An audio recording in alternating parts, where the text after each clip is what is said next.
All right, we're live. Welcome everyone to Table Talk, where we talk all things tabletop. I'm your host, the Bella Gamer, with my co-host Blue Boy. Hello, hello. And it's my birthday stream. Didn't really worry about one before. Also, I don't know. It's really funny because Thursday is when we've done this Table Talk for, I think, since its inception. Yeah, literally since the start. And coincidentally enough, I was actually born on a Thursday. So it felt like the appropriate stream to do this. Thank you, Ploy. So, we're going to just be chatting about tabletop stuff, some of the things I want, and as well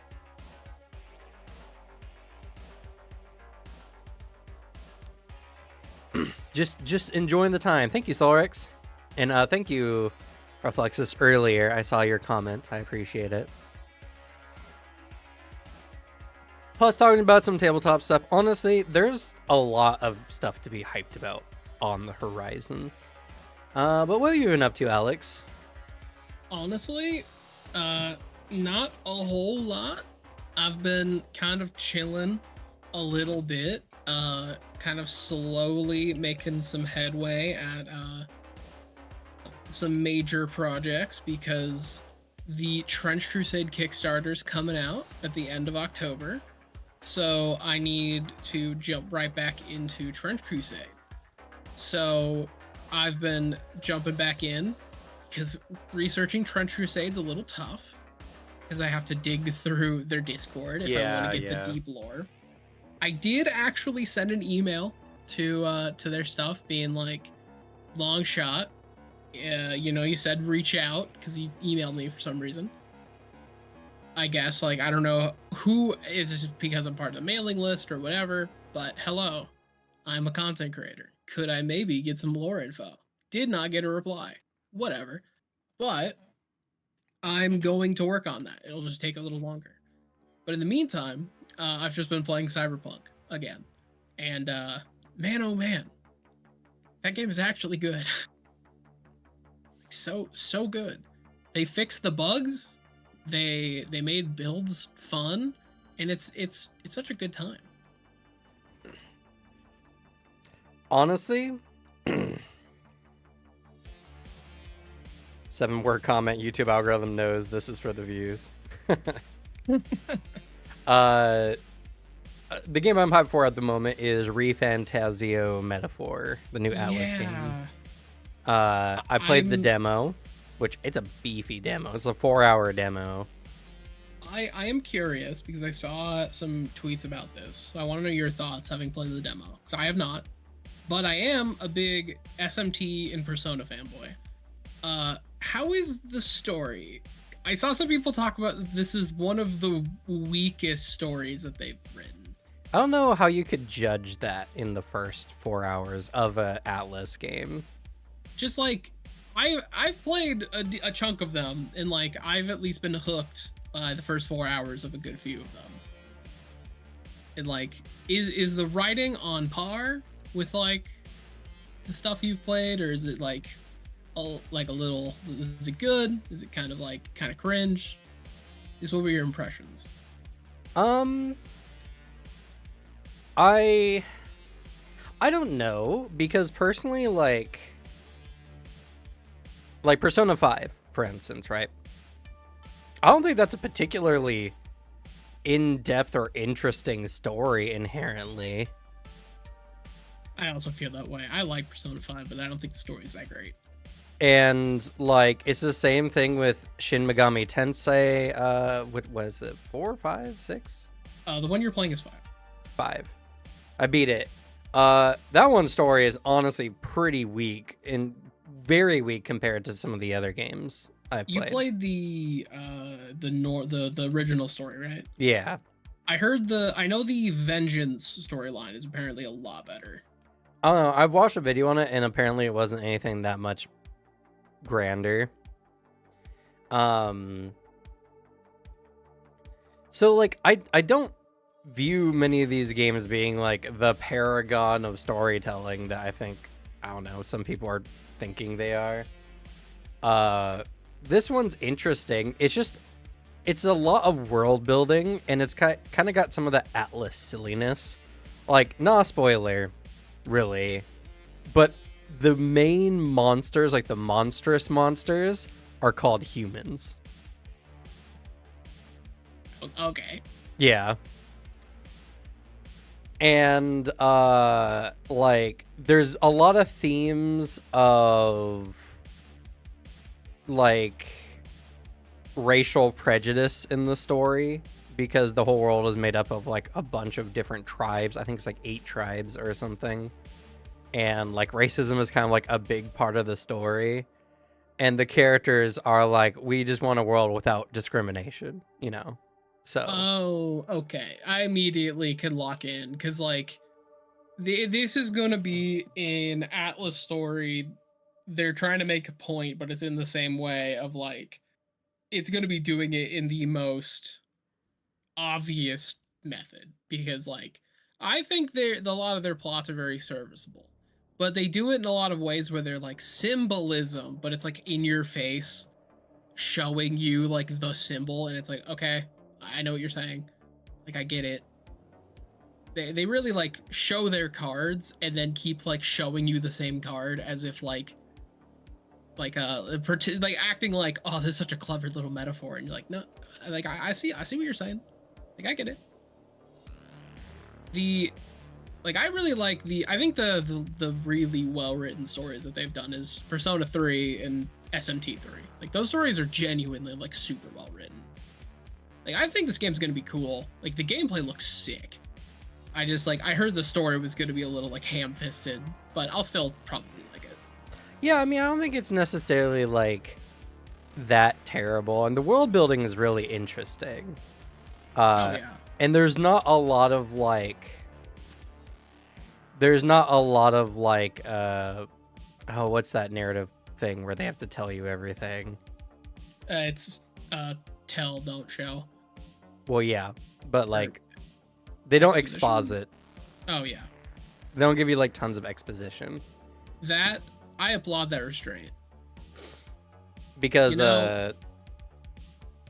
it's like the major parts of it are like, you're in this world, you don't really understand what caused all this to happen, all this kind of like prejudice to happen.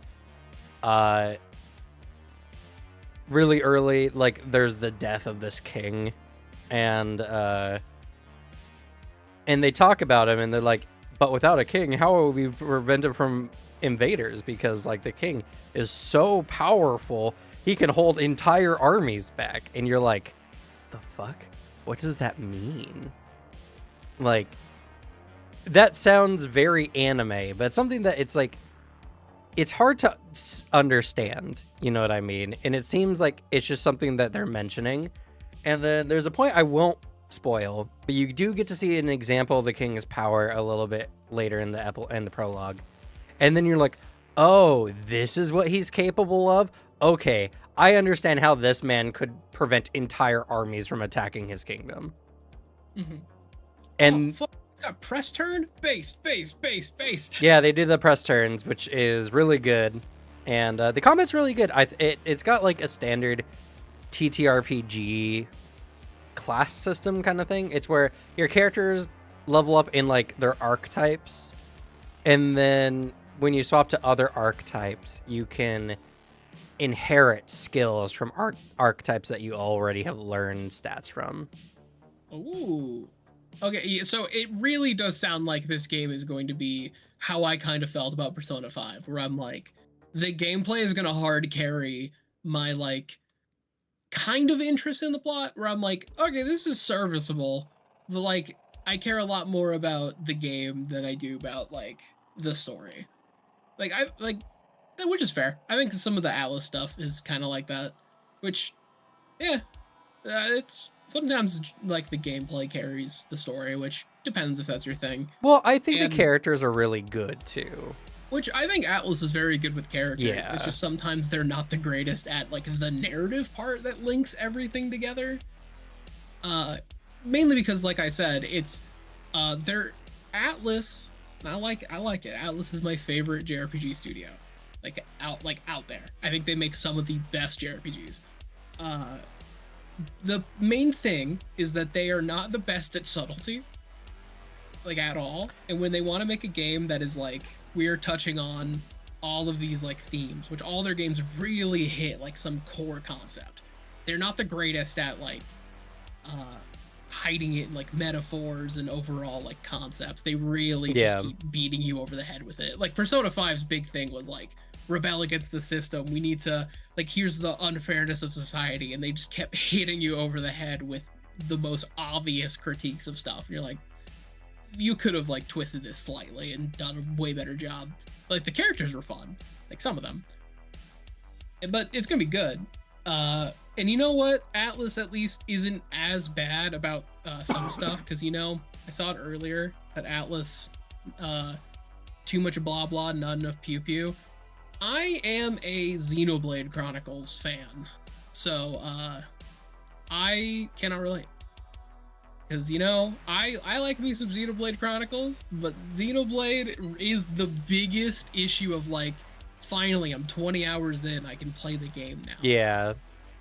I do hate being on the rails a little too much. This one wasn't so bad. You get off the rails, I think, at, like, the 4 hour mark, give or take. They're pretty good at, like, that moment, I think, in a lot of JRPGs where, like, okay, can I play the game now? Like, I have that thought all the time in, like, those type of games. And I say it significantly less in Atlas games, which is why I like them so much. Whatever. That is nuts that it's an 8-hour demo. Like, they're like, here's a small portion of our game, and it's 8 hours. Right, yeah. That's hilarious. Though, you know the sad part? That game comes out the same day as another game that I've been immensely hyped for. Which one? Dragon Ball Sparking Zero. Yeah. And I am, like, so pumped, but however, I'm not actually going to be buying Sparking Zero because I'm going to be getting it as a birthday gift. Oh, yeah. I mean, that's very convenient. Oh, yeah. So, like, I will get Metaphor. Like, I will get that game myself because I get every Atlas game and I genuinely enjoy them. Sparking Zero is just like, I like Dragon Ball, and that game looks so fucking fun. Everything about it looks like ridiculously goofy good. Like, I played a lot of, like, Xenoverse 2 when that was a thing. I played a lot of fighters, and Sparking Zero looks like it's gonna be just an actually well-made arena fighter. Yeah, that's fair. Oh, also, yeah, the demo, by the way, so you can save your progress for the demo. So even if you want to just check it out, you can get, like, technically a head start right now and get some hours in. Fair. That's a good point. So I would probably do that if I wasn't already playing through a stupidly long RPG. Yeah, that's fair. But that is very cool. I like it when games do that. My problem is I am likely to receive the War of Immortals book around the time, a little bit after the game fully releases. So I'm going to have to immediately, like, I've been very lax. I think many of my viewers know at this point, I've been very relaxed on releasing videos lately. And that's not even because I'm trying to be relaxed. I've actually been very stressed about it. A lot of stuff keeps coming up, and trying to keep, like, my diet and everything balanced. And, like, for yesterday, for yesterday, like, I did ab and back day at the gym on Monday, and I've been paying the price super hard. So that'll get you. It's However, just like, back day is the greatest because you want to eliminate back pain.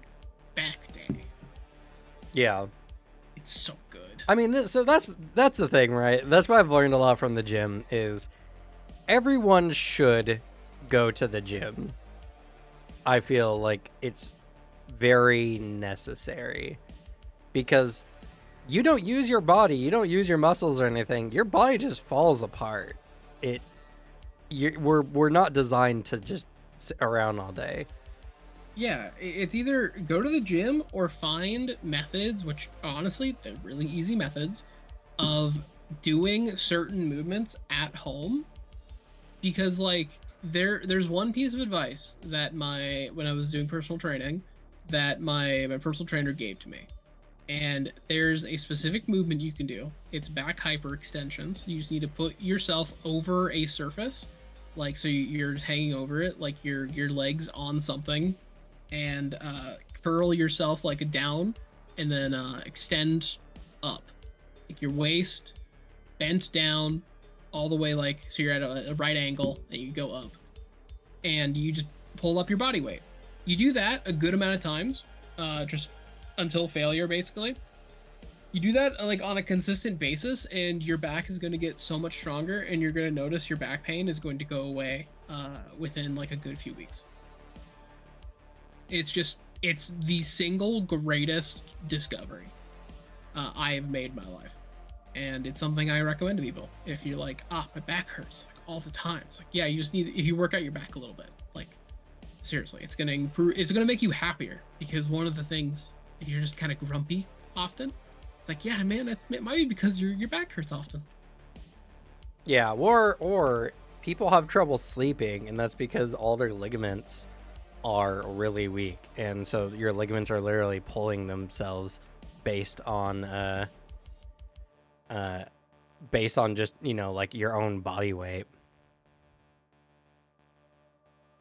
So it's like just basic exercise gets all your ligaments going, get your muscles all good, get your blood flowing. Like, everyone should work up a sweat like 2-3, and it doesn't have to be long. I go to the gym for like 45 minutes to an hour 2 to 3 times a week, and I've been feeling amazing after that much. So like, it's really not that bad. Yeah, it was another bit of the my trainer, because he has he got a degree in like physical science, like specifically so he could teach people how to get healthy. And that was the bit. He wanted to work against people who were trying to make an industry of just lying to people and trying to fearmonger about health, which is why now I have taken that and have also tried my best to spread it. I don't like it. I don't like it when people try to like fearmonger it. It sucks, because like it genuinely, one of the things is just that will help a lot is just elevating your heart rate at least a bit throughout like every day. It works. It does a good job. And Kojo, yeah, that's my birthday gift to y'all. Good health. No, it's just something that like I've been going through, and like I've been struggling with my abs and back. But granted, like, work on my lower back, it's going to be much easier to pick up my daughter. So I'm going to be, I'm doing this for her as much as I'm doing it for myself. Lots of good reasons for anyone really to keep up good health, but you know, especially after what happened with my own father and his brothers, you know, I'm pretty sure a lot of it was just due to poor health. So it's something that means a lot to me, and I'm glad I've been able to do it, even though like yesterday was rough. My back was so stiff from DOMs. It was insane, but yeah, I have been wanting to do some videos. I don't know, it's been personally a little rough, but that's okay, because when War of Immortals comes out, I'm gonna have more work than I'm gonna know what to even do. So I'm not feeling too upset about it. Last month was still a pretty good month regardless. Exactly. That's and true. I'm also so excited for War of the Immortals. I personally benefit from it, like coming up with the fact that I'm playing Exemplar soon, but like it's just going to be such a dope release from Paizo, and it's, oh man, it's like there's so much to look forward to in that book in particular. Honestly, I'm a little bit more hyped for Divine Mysteries that comes out the following month. So we got a lot. It's gonna be huge, and like it's a really good time for tabletop, and especially because like Pathfinder's such a killer game. We just got done with commissioning or starting our commissions for our characters for Plague Watch, and the artist has been really great. Once I get some of the art done, I'll be plugging them on Twitter. So if you haven't followed on Twitter, you can do so to see some of the art for Plague Watch that's coming out. I'm looking really, really forward to it. We're going to be leveling up like our live play next year. And in addition to that, we have 5 big game releases next year for tabletop with Daggerheart, Ember, DC 20, Draw Steel, and the Cosmere RPG. And the Cosmere RPG every single day keeps coming out with new stuff that seems more and more awesome. And then we just have, on top of all of that, Paizo releasing Starfinder 2nd Edition. We have the Battle Cry book coming out. We have the Academies book, which is really, really interesting. I'm very excited about that one. I remember hearing like the little bits of that. Yeah, they're like different I think they're Magic Academies in like that was big Lost Omen Academies, right? Yeah. Yeah. Oh yeah, this blog post.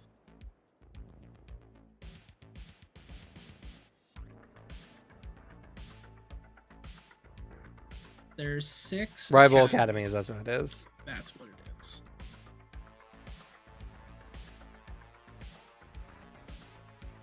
Oh yeah, we're also getting more playtest material out. I'm super stoked for literally next year. Like next year is going to be probably one of the biggest years in tabletop to date. It has so much. Like the release of Pathfinder 2nd Edition was just kind of mired by one, the fact that it like released right before COVID, and then on top of that, it like Pathfinder was a very unknown game, relatively speaking, in the tabletop space. Like if you're a Pathfinder player, you know it obviously, but it was just one of those games where it's like, oh, this is like D&D, only someone else's version of D&D. It was kind of cool.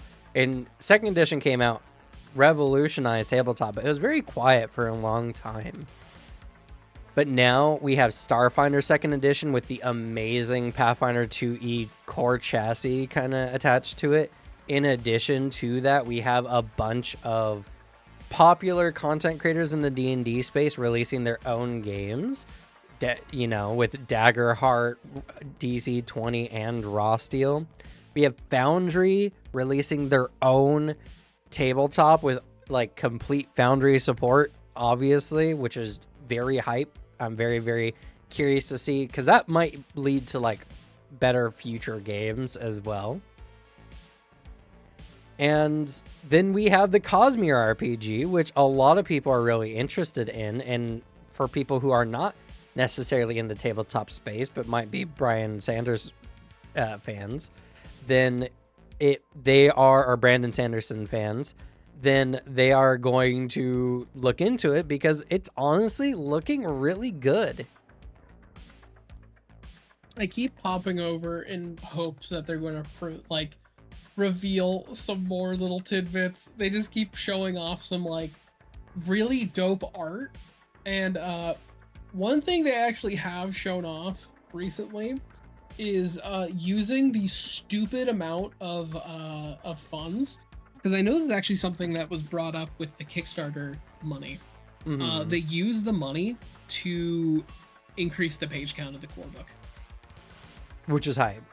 Yeah, like they actually utilized it to, work on the book, make it longer, make it more expanded. They one of the little things they showed off was the whole thing for like skill endeavors. They expanded it and made it more detailed and easier to follow, and expanded on the that part of like that every tabletop game has, where like example play with players and shit going through it.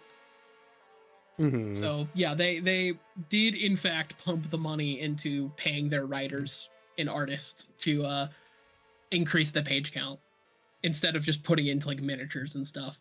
Which is nice. And also, Even though, thank you, Musu. which is very good. I'm happy that they did that. I know that just having been around like those like their like the Cosmere stuff, I know a bunch of that merch is stuff that's like been sold by like Sanderson's team. I think it's just stuff they have in stock. But like that was like that's always a concern where you're like, I want my money to be going to like the game, not little physical goodies. I right, want yeah. I don't want content. my money to go to merch. Like, yeah, I don't want that part. And it seems like that's what they're doing. I want the creative endeavor to be funded more. And happily, they are doing that. So yeah, there's a lot to look forward to. Obviously, also I'm getting married next year and the birth of my firstborn child. So, you know, those are good points too. But Yeah. that's more of a me thing than a community thing. Oh yeah, there it is. The I just opened up the Kickstarter page that they dropped. The original core book was going to be 256 pages. It's now 356 pages because of how successful. Wow, 100 pages. That's intense. Yeah, that because of the money, the extra money they got, they paid their team for an extra 100 pages of content. Like extra art, extra detailing of stuff. They went back and like probably used feedback they got from their playtest as well. Yeah. So, you know, I'm very much looking forward to all of it, and also the channel will be probably over 10K next year. It's looking very likely. If these next 2 months are going to be anything like the prior months where books released, we're probably going to be very close to 10K by the end of the year, all things considered. Oh, yeah.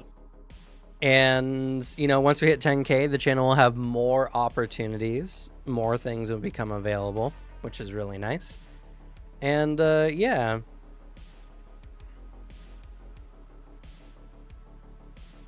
Yeah, sorry. Not to brag or anything, but, you know, I just happen to be getting married and having a child, you know. In this generation, I know that's a luxury. But no, yeah. There's a lot of stuff I want to share with all y'all, and you know, my daughter's due in January, so we're gonna have a little bit of time after that. There's gonna be a little bit of a hiatus on the channel, but then after that, we'll start with Plague Watch and get moving on. Also, a video I'm particularly hyped to do at the end of this year is I'm gonna do a full Pathfinder class tier list video, an update from the prior one from like 2 years ago or something like that. So we're gonna have all the classes. I've you know, all the remasters are gonna be considered, and I'm just kind of going through. Oh, Dragon's Demand. Yeah, we didn't talk about Dragon's Demand, but to finish my thought, and you know, some of my perceptions on classes have changed somewhat. Pathfinder is definitely a game where like everyone is kind of playing for different things. I got a ridiculous comment the other day about assassin archetype not having good DPR, and I was like, I don't think you understand what an assassin is. Yeah. Huh. There's no DPR in an assassin. The point of the assassin is to get the drop on someone.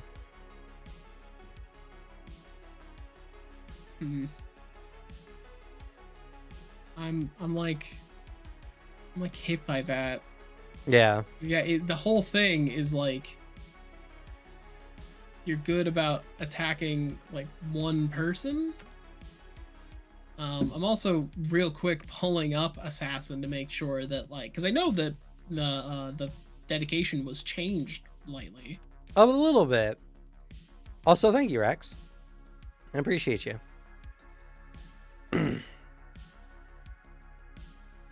He's making new gamers. True, I am making new gamers, literally. What kind of assassin is this person talking about? A reputation assassin? Yeah, I don't know. It's one of those things where it's like, you pick an archetype to add features to your class. That's the whole point of archetypes in general. And an assassin is not a high DPR class. Like, I don't feel like people understand the purpose of archetypes. Archetypes are not designed to give you more combat capabilities necessarily. They're designed to let you do things specifically, and the assassin, one of which is getting the jump on people and hurting them really, really bad before combat starts. Yeah, because the fact that the marked for death is a 3 action thing. It takes 3 actions, implying that its best use would be before combat starts. Right. Giving you benefits to seek out your target, deception checks to feign against your mark. You get backstabber and deadly d6 against it. If the weapon or unarmed attack already has a deadly trait, you get a higher deadly damage dice against them. So yeah, it makes you good against killing a person, like an assassin. Well, it's not even about single target damage necessarily. It's about leading up to and doing the assassination attempts. Yeah, to make you more reliable against backstabbing someone, from what I'm reading through. Yeah. Specifically that it's not all right, let me proc my sneak attack. Let me load up my damage. It's that's not what this is. You're not making a free rogue. That's what they want. They want a free rogue. No, they just want an archetype that increases their DPR. That's all they want, which is not the point. And so many people don't understand that in Pathfinder, that archetypes and stuff are not about increasing your DPR.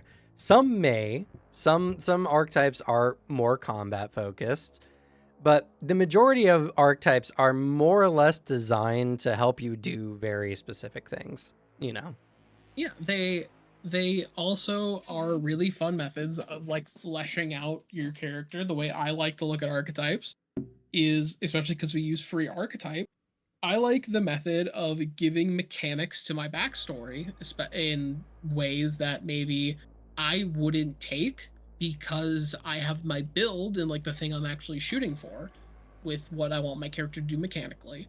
And then I have a couple of slots that help flesh out my character in other directions. It gives me some wider little fun abilities. Am I going to use them all the time? Probably not. But they're fun situational abilities, or it's tied in with something else. They're not the build creator. They're not the linchpin of my kit. They are fun. Yeah. So, it's but we're kind of circling back. So my tier list is, I definitely going to be taking a look at what each of the classes offer and what they're trying to do. And I'm never going to rate a class based on how well its DPR matches up against another class. Obviously. A champion is not a DPR class, but a champion is a really good damage mitigation class. So, that is also true. The assassin at level 12, you do get the ability, if you are unnoticed, you do instantly kill. Well, attempt to instantly kill, yeah, but and that's the thing too, right? Assassins aren't necessarily supposed to assassinate super powerful targets. You don't send assassins after a dragon. You send dragon hunters after a dragon.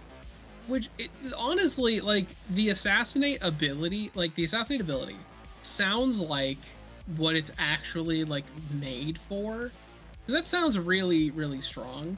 what it actually sounds like it's built for is, say your build, you want to make like fucking Ezio Auditore. You want to build that guy. And something I'd do, and have done actually. I've made a character that's straight up just, I want to make Assassin's Creed and Pathfinder. It was an early character I made, honestly. And the problem is, mechanically speaking, playing an assassin that does like the one-shot backstab is like outside of combat is mechanically not a thing, like at all. You just can't do that. And so this character, like you're trying to assassinate maybe a level 5, level 6 dude. It's like, all right, roll damage. Ah, fuck, he's alive with like 10 HP or something. So this ability gives you a mechanical method of getting around that because it requires them to do a fortitude save. Yeah. And like, yeah, because the main bit is like, it does a lot of damage, but it only insta-kills if they crit fail. Yeah. And so like what it does is they have to be a lot weaker. And so this is going to either do a lot of damage to someone who fails or crit fail weaker targets. So it basically gives you that little bit of like random mooks you just like one-shot kill as if you are in Assassin's Creed, just like walk up behind random guard, backstab, they die. Yeah. So, you know, it's a role-playing game, and like, well, yes, it is a game, and there's strategy involved, and you have encounters you have to deal with and all that kind of stuff.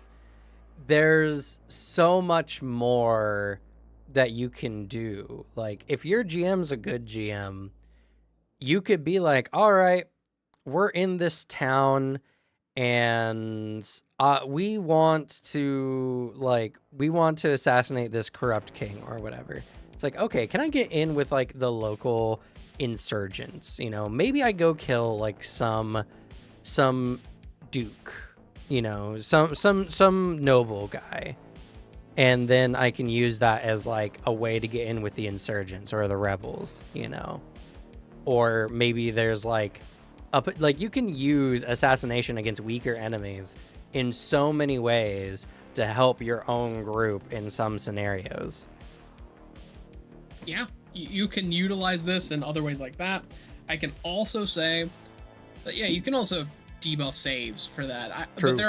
But there's a lot of methods, I think, when it comes to Pathfinder that like an ability like this, I feel, is unreliable if somebody's first thought is going to be, oh, I can use this to one-shot a boss, because of the specific qualifier is this only works if you are unnoticed.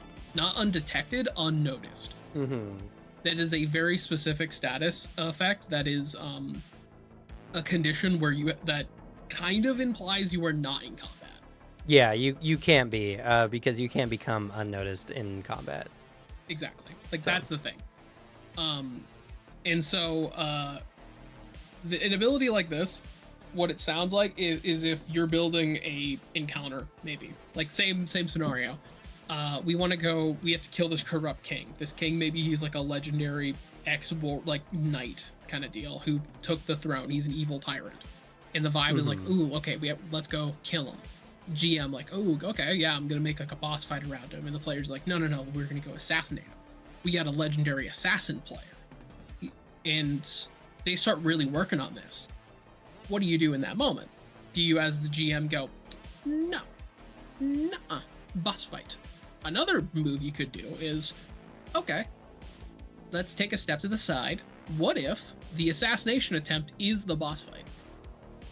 And so you basically make it so instead, it has to go fucking perfectly to get to that king, make him undetected, make it so he could fail or crit fail that save for that assassin to fucking get him right in the neck, and so he fails and dies. Which I think could be a sick entire arc to get into the castle, get all the contacts possible, hope no one double crosses you, get the perfect kill, commit a regicide. It's not like how so many plots happen in like the beginning of books. Like that perfect scene in like a movie. It'd be the sickest thing ever.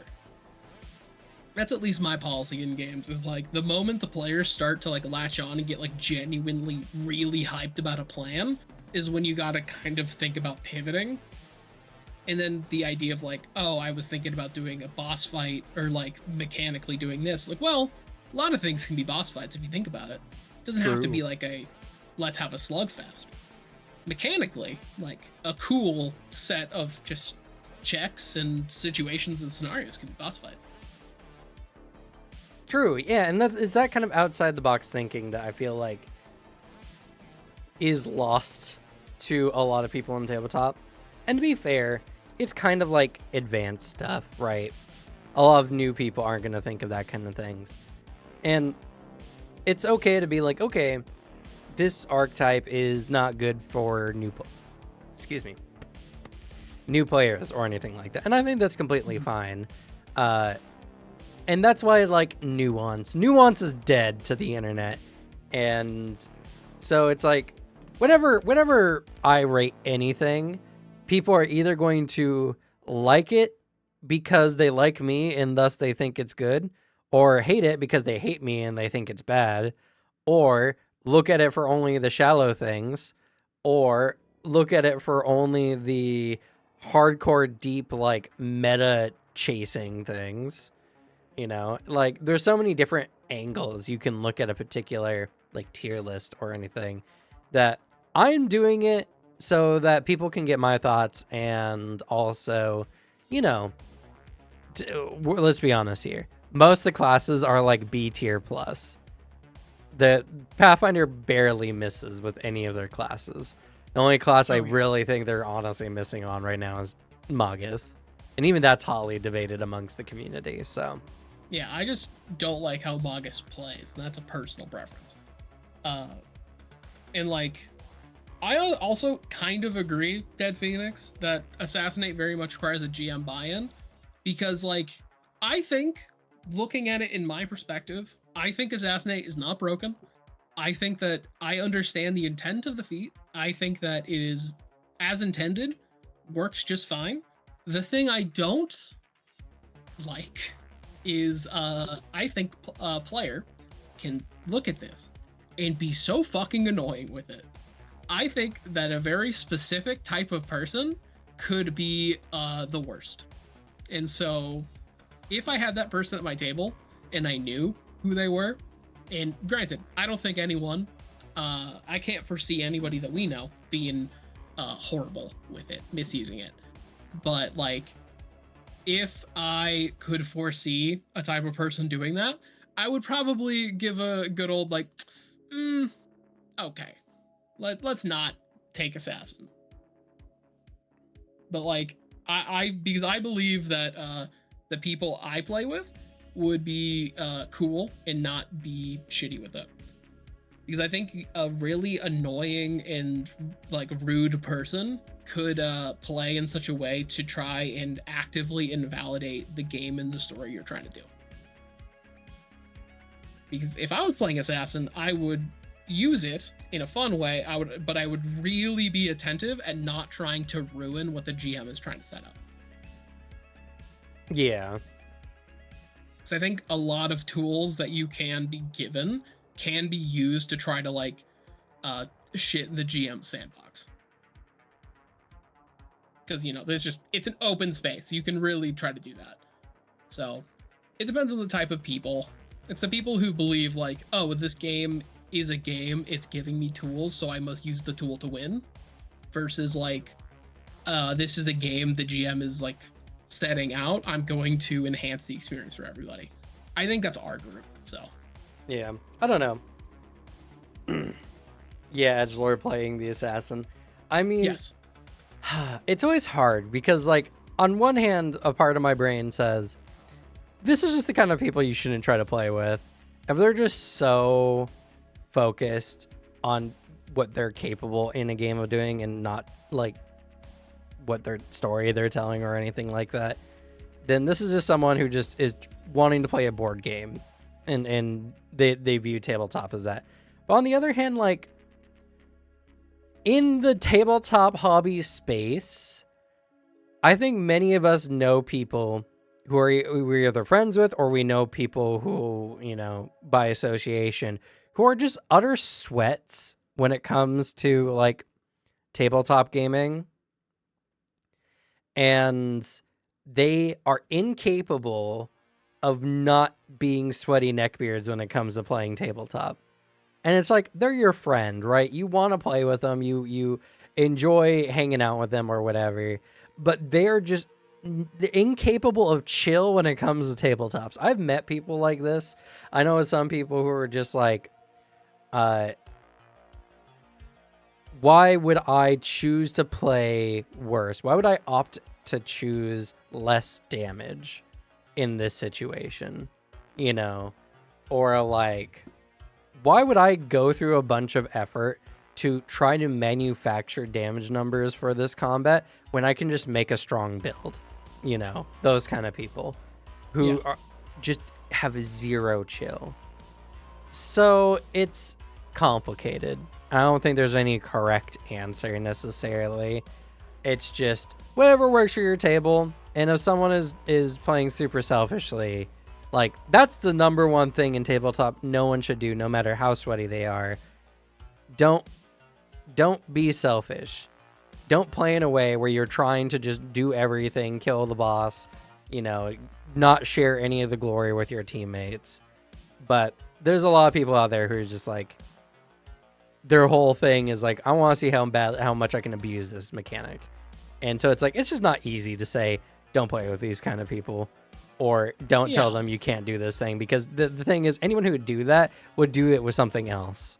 So exactly. And like, and also, because there are people like that Phoenix is saying, is like, they could be literally the fucking coolest and so nice, but then the moment they hold a character sheet, there's just like a weird flip.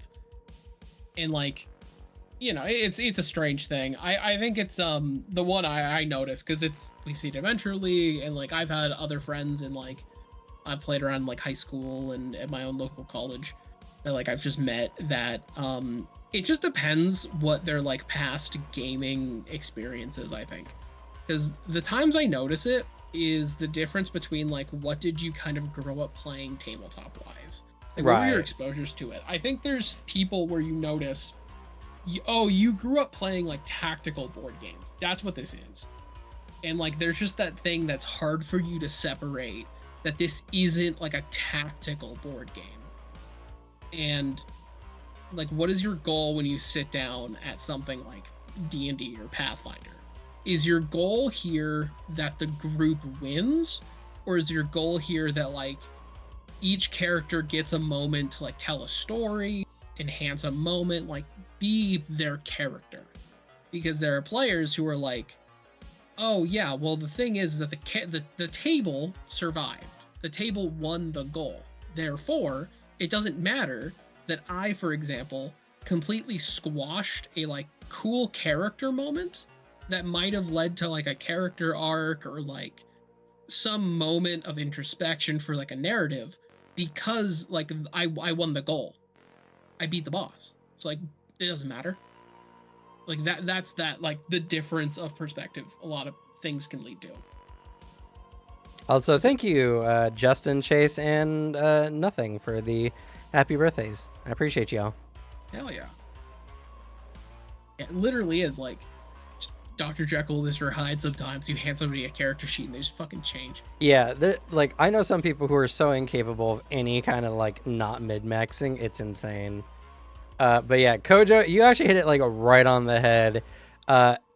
The people who think being an abrasive jackass is some kind of cool personality to have. I've met so many people. Like, there's people on like in the internet space I hate, because that's like their personality, or that's the kind of personality they try to project. I think you did, Kojo, but thank you anyway. It's just weird. I don't get it. Like, I think you can be a bit snarky and have it be like fun, like a little funny, but like there's a balance to it. There's a level. I think just being a dick is just kind of annoying. I think it's kind of like an alpha male thing, to be honest. I think those kind of people are just, they're more they're more concerned with having the biggest dick in the room than they are about literally anyone else in the room. Saw Rick from Rick and Morty and thought, I just want to be like him. Yeah. It's... Thank you, man. Why be abrasive when you can be slightly gruff? Yeah, you know, like there are character types, personality types that are exactly like that, you know, like they act like they don't care, but you know, like the best characters. I've been writing a script for my How to Play an Evil Wizard video that I'll be doing soon. And like the number one way, if you want to play an evil character in any campaign, is to treat the rest of the party members like your best friends. Because nothing feels better for other people than when the other asshole, when the arc villain is actually nice to you. Like, people write fan fictions about that kind of stuff. So that's how you can turn something negative about your character into a positive for your party members. Yeah, and like there's it's funny too. There's I honestly would recommend giving it a listen as well. I think something similar was said by Lou Wilson for Dropout, because he's played a lot of his characters have very like abrasive personalities, not like evil characters, but like a lot of his characters are very like shitty overall personalities, or just have negative traits. But he was asked a question on like one of their interview shows where someone asked him like, how do you properly play these characters that are, you know, kind of jerks in some aspects, but still get along really well, but are positive for the table? Because that's a really hard balance. And like, I don't remember the full answer, but literally that was kind of the thing he said, is like, there is a balancing act where you have to make sure that like, if you are going to accentuate these like negative aspects of a character, it cannot be detracting from your party, because you have to play that balance of like, okay, your character's a dick. Why is the party keeping them around? Right. That's the big balance. And the other bit is like, the other aspect is like, okay, but why would they be around if they're being such a jerk? Then why would they leave if they hate everyone so much? Right. It was a really good point, I think, made while they were wearing face masks and trying not to laugh really hard. Mm-hmm. But you know, goofy bit. But like, it was a really good point that he was making. So like, it's another aspect of that that just right underneath the play an evil character. Because I know the character you're talking about was very well done. And so like, you are a good resource to talk about playing a morally evil person and play it in a way that isn't like detracting from the campaign. Because a lot of people do that. Well, I mean, I mentioned Evil Wizard specifically because that's just an archetype of player. I don't know what it is, but of evil characters, Rogue and Wizard are like the two highest classes that a lot of people like to pick. With well, like, who's gonna play a fucking evil druid? Like, right. Well, you know what? Exactly. It's people want to be the smart, intelligent mastermind Hannibal Lecter kind of villain, and so like the wizard is the embodiment of like the intelligent class. And then there's also just like the mischievous rogue, but not taken it up to like 11, where they can get away with anything kind of stuff.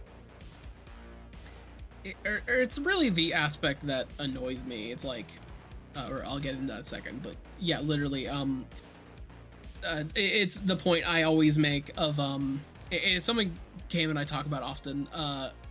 My biggest pet peeve in tabletop is the character that doesn't want to be involved in the plot. And I feel like one of the kind of sideways of that is character who clearly wants nothing to do with the party because they're just a dickhead. They're rude to everybody, and it's like, why would the party have this person, and why would they be involved in the party? Right. I can't stand that. The two versions of it is like character who doesn't want to be investigating the plot, and character who hates the party. Because it's like, though both of those are like, then just fucking make a character that wants to engage. Like, don't do that. I hate it so much. Because it's either like you don't want to engage, you want the party. It's like it's the same attitude of like the person who just goes, huh, huh, like loudly in the side of the room because they want you to ask what's wrong. Right. Because they want the other players to like engage with you. Like, I hate it. It pisses me off. It makes something interesting. But the actual like point I was making, the edgy rogue, like the evil rogue archetype, is so annoying to me as well, because I feel like some of it comes from the fact of people watching Lord of the Rings and hard latching on the specific scene from Fellowship where Aragorn is sitting in the corner, shadowed, smoking a pipe, and then just being like, that's gonna be my personality. Yeah. And then being evil, when then the rest of the trilogy, he's the nicest fucking human ever. Like, he's the greatest guy in the world. And that, because it's evil rogue, evil wizard, and instead it's like, and then here's me making a character to play at some future point for a future campaign, a character that's like, I want to make that actual personality of Aragorn, who is that like old, grizzled veteran, who's like the kind of sad, kind melancholy of like Lord of the Rings that I really love. And it's like looking at all the edgy rogues and rangers being like, ugh, yeah, gross. Sitting in a quiet tavern. Why don't you enjoy a nice drink with your friends and laugh about the life that you can't fully spend with them because you'll outlive them? It's like, why not do that? Hate it. Yeah, I don't know. I mean, the number one thing that people really latch on to is, what do I want from my character, and not what does my character do for this story. That's the number one problem when it comes to tabletop in general, is people make a silly character idea and then they roll with it despite whatever the intent of the story is, or what kind of game you're going into. And like, while I think it's fine, and while I think whatever kind of character people like to play can work in a lot of different kinds of stories, it's really important to establish like what you want from the game with your group. I'm a very serious storytelling player. Like, we have silly moments, but I like to intermix them a little bit with some some kind of gut punches, some melancholy here and there, to make it where the story is very emotion evoking. The moments where we're sitting there laughing our asses off, and then followed up shortly after by, complete dread. Players realize something very intense in the story, which is great. Yeah, and it's really fun. You know what? Actually, I think so. Part of that tone we're kind of inching towards a little bit for our Tuesday game. Yeah. But like, part of the thing I enjoy for the character who has a motivation that's kind of different. Funny enough, I am playing a character that is not exactly aligned with the party, kinda. For our Tuesday game, our Mutants and Mastermind superhero game, I am playing a mercenary, like Taskmaster style, like character. Whole vibe is like, we are creating a superhero team, like the next like Justice League style thing. My character, money motivated, is entire things like, I'll join this team in the future, maybe. I'm going to consult and eventually see if this can actually work monetarily. Although as a kid, he's like, I want to be a superhero, but he doesn't think it's really realistic. He's consulting. He's very vocal about the fact that he's like, I am not a part of this. His actions, though, he has done a lot to actually help this team. In quiet moments, he's also very supportive. One of the things I've been doing to actually, like, I think hammer this home is in like one-on-one moments, he actually is like very supportive and like very like comforting. But then like when he can tell he's being like a little too supporting, he tries his best to immediately like subvert it with like some sort of like quip. It's like that thing. He is like, he's like, oh, I'm not actually a part of this, but he's still going along with the party. He also has a lot of things, because the intended arc I built was that while he is built in a way it's like, I'm not going to join this team, I could even betray it, I have a lot of tethers that at the end of the day, he is going to be a full member and become a superhero, like instead of an anti-hero. That is the point. And like, you have, if you're going to make a character that I think is at the start verbally unwilling to work with the party, you have to have tethers, the intention to fully work with the party, and you have to actually, you know, work with the plot. You have to like have all of that. You cannot make a character that is dragging their feet the entire time. There's like the balance of it. Yeah, that Means the Mastermind game is also really good for like a lot of the highs and lows so far. We've had some really hilarious moments in that. I love it so much. What happened this last session? There was one thing that made me laugh super hard. There was a good amount. It was something really, really funny. Well, one silly thing that kind of happened was one of the characters kind of like they're being tested on for their superpowers. And so I rolled randomly, and that now their angel-based character who uses like healing spores or whatever has gained a pair of like feeler antennas that can stretch 2 kilometers long, which is super funny, and they keep it like kind of tied up in a halo over their head. But we have so many funny moments with some of the campiness of the campaign, and yet literally in the same session this last Tuesday, we also just had this big reveal that one of the characters' like parents and are very heavily connected to the terrible stuff kind of going on in the campaign, and there's kind of been some real stakes put on the table for what's going on. So like, yeah. It's that kind of tabletop where you can have so many really goofy moments and yet still have some very serious, like, kind of intense moments that really drive me. But of course, like, not everyone is so into tabletop, and a lot of people just want to casually have fun and don't want to think about it too hard.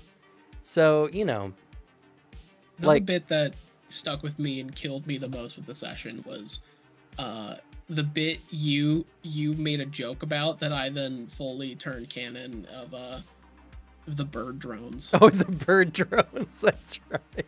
Where I was like fully like into the idea that my character is 100% full on like the crazier parts of Batman. That like Batman, my guy does not sleep very much. He has found an efficient method of not sleeping, and he's just obsessed with work. And on a binge of like 48 hours of no sleep, he was looking at his security cameras outside of his secret lair, saw that there was a bird perched on like a telephone line a little too long. He got suspicious. That could have been like a drone sent to go spy on him. He couldn't have that.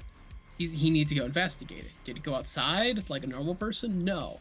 He spent more hours building a bird drone, and he sent it outside to go land on the telephone pole, which then his bird drone opened up its mouth, like unhinged it, shot the bird, the real one, to where then he went outside, grabbed the bird, and was like, that's a real bird, not a drone. I'm safe. And then he went back inside. Like, yeah. It's just fucking crazy. Well, the joke originally came from the fact that your character has no investigation skill, but tons of tech. And so it's just like, your guy is not the kind of guy who like looks into the fact of like the government having bird drones or not. You're the kind of guy who makes his own bird drone to counter the government's bird drones. Exactly. No thought, just did the thing. Didn't even think about it. Yeah, like, because we had to investigate, and they immediately turned to me and were like, "You have good investigation, right?" And I was like, "No, of course I don't." So funny. I don't investigate. I jump through the window. But you know what? If I had a nickel for every detective character I played with 0 investigation, I'd have 2 nickels.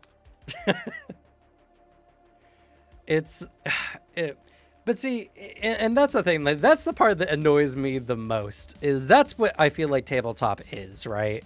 Tabletop is where you can have these interesting story moments that you really just can't have in any other kind of game, you know.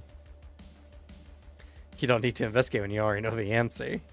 Exactly. No, you don't need to investigate when you already have countermeasures. I have so many contingency plans. I know what'll happen. Or I've been paid to know the answer. I don't need to know the answer. The guy paying my paycheck has told me what the answer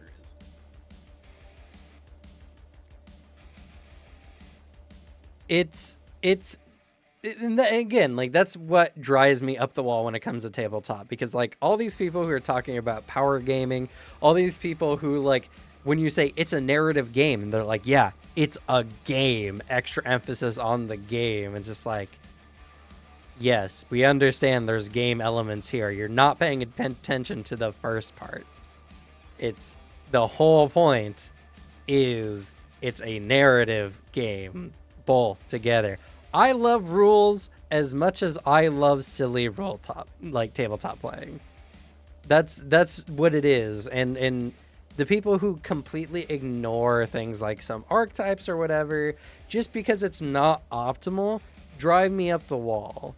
Because it's like, why are you playing this imaginary game? Why? Like, there are probably better dungeon games out there. And even if there wasn't, and like to each their own, right? People can play their own types of games. I feel like a lot of people would thoroughly enjoy playing a real like narrative game rather than a dungeon crawling simulation. That's my own opinion. That's why I like Black Lodge Games, curse them for sharing the initials we have here on the channel as well. They're like, tabletop should be simulation role-playing games. And it's just like, why? And to what purpose?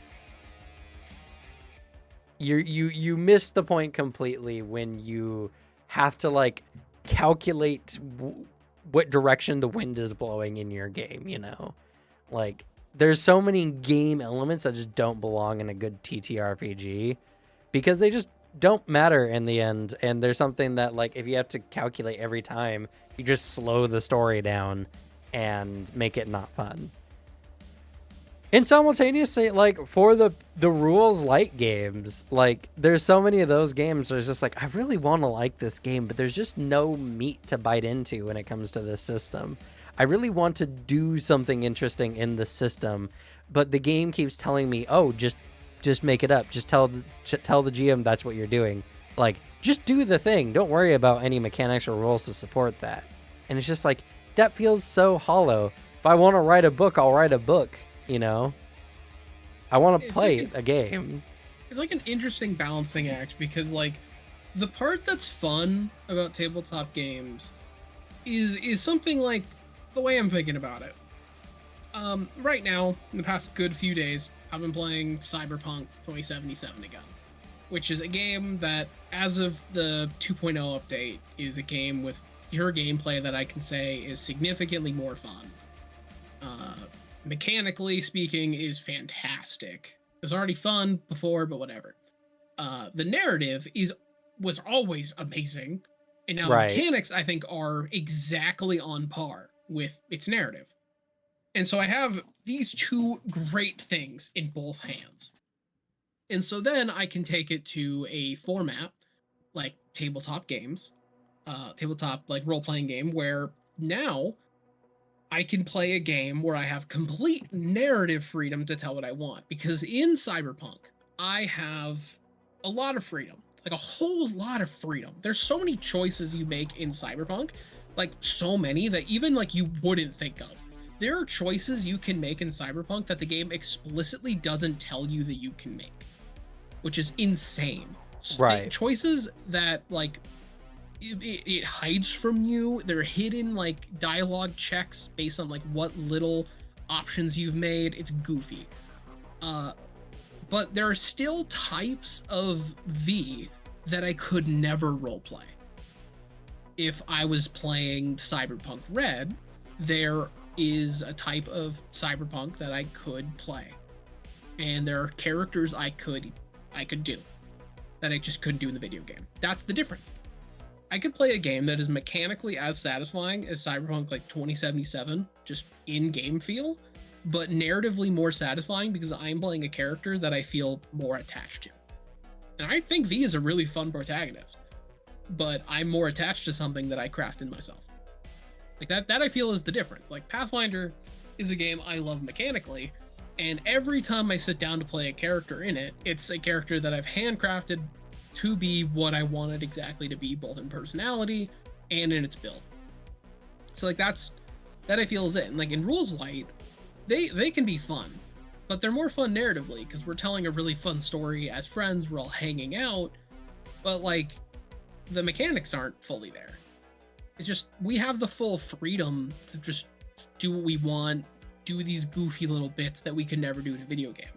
So then when someone says like, yeah, it's a game first, the narrative isn't as important, it's like that I think is where players like us think about like, well, why aren't you just playing a video game? Because you want to restrict it, like kind of like a video game would be. That's always like I think the roadblock. That's also true. Like, yeah, that's me hating realism, Dead Phoenix. That's me hating a lot of realism elements. Well, and I think that's also something that a lot of people kind of tend to forget. Like, a lot of people are like, oh, but I explained the thing I was doing really, really well. Should I get a bonus for this in the game? And it's just like, well, your character's skill represents how good they are at this thing. So it's not like it's another circumstance. Your character's already saying these things. That's why, like, I don't get super pressed. If a player just like, hey, can I roll like a persuasion on this guy to see if we can get him on our side? I'm like, sure, yeah. Just give me the gist of what you're saying to him, and we'll go with that. Because like their character is just coming up with those bonuses, you know. I feel the people who also get very anal about like, no, I don't like charisma checks in game. I think it's really bad. People should just say what they're saying in character. It's just like, people aren't good talking in character, you know? So, you know, it just, and again, like, that's where the game part really comes in handy, is you can play any kind of person, no matter how skilled you are in actual real life. Granted, some parts are hard to kind of make up for. Like, if you're playing an intelligent character, it doesn't mean you can necessarily come up with the tactics and plans or the secret gotchas that like a real genius could, you know. But there's a lot of situations where it's just like, oh, but your character can at least roll to know things that you can then use like that information for. And sometimes I've had players say, hey, I want to roll a warlord for this situation. Is there any like tactics I see in this? And then I'll give them the tactics, like what they could possibly do, you know, in certain events that might come out. That's something I really appreciate that you do, because in playing characters that are very intelligent or schemy, the whole time, like, we are in situations like that, I am fully, like, going through every single thing. Like, I am thinking of every possible, like, situation. One of the main things about me, just with how my brain works, is I will often run through, like, many different thought processes, like, that often are very jumbled or very, like, bouncy, just ADHD bullshit, you know? And so, like, or it's really hard to keep my thought processes fully in line, even to like myself. And so as I'm like working through it, and I am also just planning down, or sometimes I can wrangle it and I'm actually planning shit. But what I like to do in those moments, and when I'm struggling or whatever, is ask you those moments, because I like to either get my thoughts on track, or the other bit that's really helpful is provoking that, because it's kind of like Hey Cam, is there something really, really obvious that my character sees that I just don't? Because Yeah. there are a good number of times where I am just missing something that you have obviously set up because I am not seeing the forest for the trees. Like I have gone around it completely, and I have completely missed that there is a giant oak tree right in my face. Which that's just how my brain works. Alex, there's a Ugh. person. Do the thing.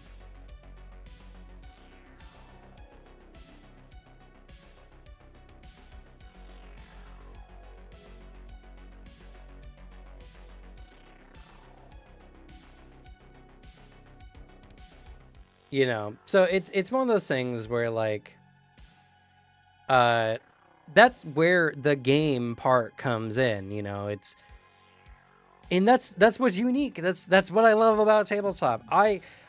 There are moments in tabletop that I could never hope to experience in video games. I've had such moving, impactful, emotional moments in tabletop games that are so personal that like they're stories that will tell, you know, till my final days. It's great. And that's why I just can't help but get a little grumbly when I see someone talking about a thing and just being like, it's not optimal. It's not the best. Meh, meh, meh. Like, don't get me wrong. There's definitely moments where I'm like, yeah, I see this particular like martial arts stance or whatever, but I just don't see much point in it because like tactically speaking, I don't see the point. But that's less of a role play thing and just like an argument of tactics, you know? Because like, sure, if you want to play a character whose whole thing is shoving people around for narrative purposes, sure, go ahead. I can't really argue against that. I mean, if that's like the design you're going for, I think that's great. But there's some people who just take it like a step too far where it's like, I don't like, there's a lot of people who don't like alter ego, and like alter ego is such a good archetype because it's perfect for spying. It's perfect for all kinds of like espionage kind of things. It's got some really cool abilities and all that kind of stuff. And people are just like, I don't see the purpose. This does no damage. These abilities are bad. And it's just like, I don't think you understand what the purpose of this is then, you know? Yeah, honestly. And also, like, something that I constantly come up against is there's a lot of people who just struggle to like think outside the box when it comes to tabletop games, because like video games are so bad mostly about like just hand feeding you answers all the time that there's a lot of times where we get games that don't tell you anything, like Elden Ring or whatever, and people are just like, this game is too hard, I can't figure out what to do. And it's just like, it's because so many games have just shown you an arrow or given you a glitter path to wherever you need to go, so you don't have to think about it anymore.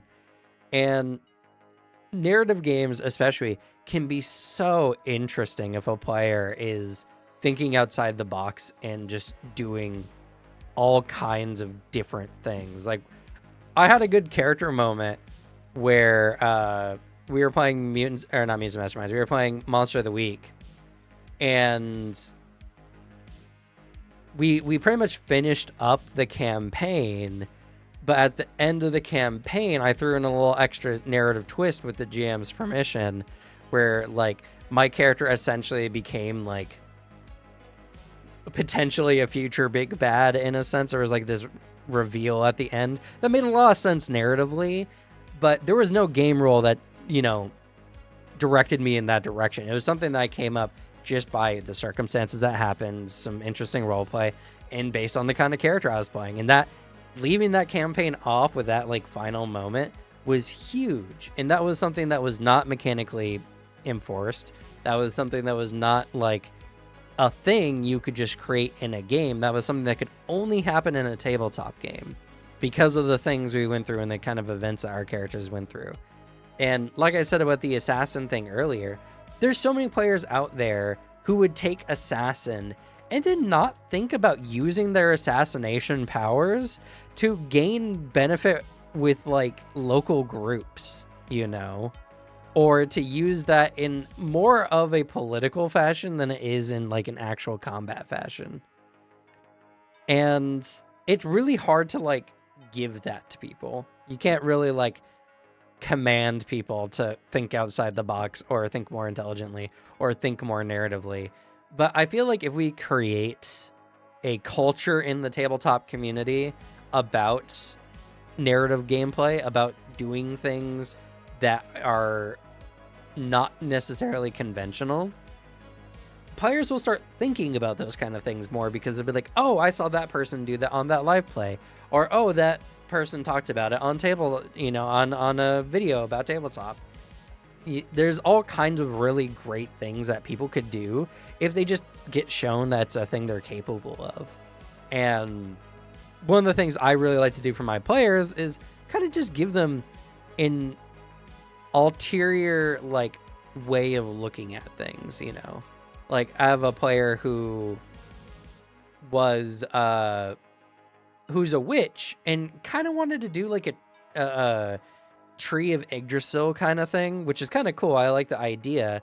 And I was like, okay, but take a moment and think, what if this tree of Yggdrasil thing that your character is like connecting to is in fact like an eldritch entity akin to like Cthulhu? What in your mind is a elder god version of the tree of Yggdrasil? And that made that player be like, oh my god, I got so many character ideas now. That's very cool, you know. And it's like, it's just small tweaks. It's just small things that like you can just take a very basic concept that a lot of people have done that's been kind of done to death and put a new twist on it that makes it really, really cool. Yeah, like that's a dope like concept. Yeah, right? And that's my gift to the tabletop world, is improving, just coming up with things on the fly like that. Like my best storytelling, the number one reason why like I think storytelling is my life calling, but I could never write a book, is because I do my best when it's on the fly improv work. Like when it's people telling me their story and I'm working along with them, I can instantly make their story interesting. I can instantly make things like our entire session of Mutants and Masterminds yesterday, with tons of lore reveals and all kinds of interesting world building and all that kind of stuff, all done off the hat and all done on the fly improv.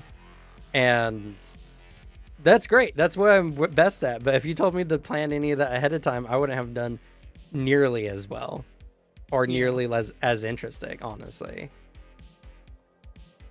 Yeah, because I'm aware of that for you. And I remember times you've like planned out dungeons and like laid them out, and I've seen it in person. You do that, and it's a good skill. It's a skill I wish I could do, because and I need to develop, because man, it was the part I hated about GMing is prep work. I hate prep work too, and to be fair, like my level of improv is not something that I feel like a lot of people could necessarily get to. But at the same time, like I'm very, very, very bad at planning ahead and like prepping ahead of time. So I don't get to hand out cool cards to people. I don't get to have like cool art reveals or anything like that. I don't get to... There's some moments where I'm like, oh, okay, let me make a map for you guys real quick. And then everyone has to wait for a few minutes while I'm putting a map together. You know, like there's a lot of bad things I do as well. There are benefits and then downsides for a lot of styles. Like, also, I paged through. Alter ego for fucking Roger from American Dad would be incredibly funny. Perfect, yeah. I immediately thought of just that specific scene of like, I can't wait to see who this dance instructor is going to be. It's going to be Roger. It's Roger, isn't it? That's how Forgotten Realms and Dragon. Yeah, exactly. There are some really great stories told by like improv. You know, and like when it comes to tabletop, it's even better because like I can feed off of and feed into a lot of the creativity at the table to make things really, really interesting. Like our Rosencrantz arc for Anima Beyond Fantasy. That's on the channel. Some parts, I think most of it is anyway, or a good portion of it. It should, the entirety of it should be. Was probably the best side arc I ever done, and I made an entire city pretty much because one of my players just kept asking me questions that eventually just turned into a city and a whole culture of people and everything like that. And that was fun. That was a really, really good story. And that's something that, like, you could write a book about what we did there. I think it would be a really good book, honestly, and a lot of interesting things. It would be incredibly sick. I could never write a book myself. I could never sit down and just do it. And even if I did, like, get disciplined enough to do it, it would never be as good as any of the stories, like the tabletop stuff we ever did. Just the stuff that happens spontaneously. Ass it usually blaster. hits better. God, yeah. That's the one sin of my life, is not recording Ass Blaster. I mean, it was the scene that was so funny and so fun that we decided to record that campaign. Yeah. So good. There's a short on Ass Blaster if anyone's curious. But it's, I don't know. It's why, like, I want to make a YouTube channel based on tabletop, because it's something I'm so passionate about and so interested in. But I'm terrible at editing. I no matter how much I like try to add in, I just get lazy real fast.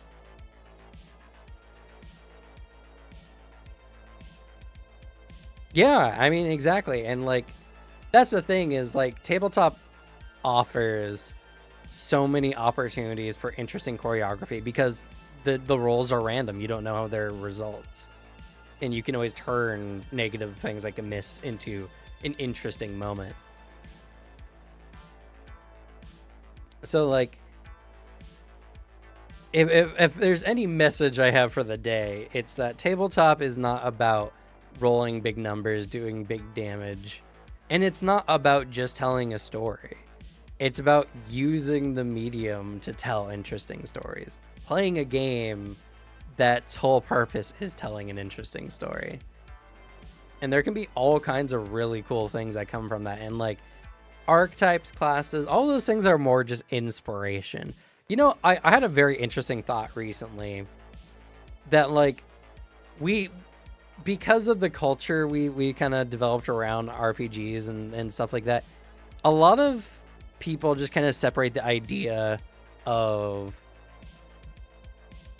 you have to be a magic caster or a fighter, you know, like there's some kind of division. And like there's lots of media that also like combines it, where they have lots of martial skills mixed in with magic. Avatar: The Last Airbender is a really, really good example of that. But there's this kind of like idea of just like, oh, I'm making this character. Oh, but do I want them to use weapons or do I want them to be really good at magic? And it's like, there doesn't have to be a divide. Magic, learning types of magic. Like, the bad part about things like Pathfinder is you can't be a realistic person who like gets really, really good at like one or two schools of magic or like types of magic and can mix that in with martial stuff. You kind of have to pick and choose, but like in reality, all things anyone is capable of doing are just a series of skills that we've chosen to like investigate and master to some degree. So there's no straight up. Go ahead. Like straight up, it's the thing that is also hitting me. Funny enough, I've had similar thoughts, because I've been reading the Cosmere, and it's because of that similar fact. It's the fact that all these characters have magic, but they're not, you know, like, one sec, let me go to my tome, let me go to my spell book, because like that's not how they're doing it. It's like, I'm using this system and I'm hitting you with this weapon and I'm using a power that's doing this. And it's very cool. And like, it's an element of like, this is magic 100%, but it's not like a fireball, like lightning bolt. Mm-hmm. It's like you can have those elements that are still like traditional magic and spellcasting, which is the like the fantasy experience that, you know, Pathfinder and D&D is trying to give you. And I think something would be lost if we like if that was eliminated, for example. Or but like there's the element of it where you're like, man, I do want to play like a martial spellcaster that lets me kind of hit these vibes, because this vibe is sick. Which is what I'm excited with Thaumaturge, because Thaumaturge feels like it's going to be kind of hitting that vibe.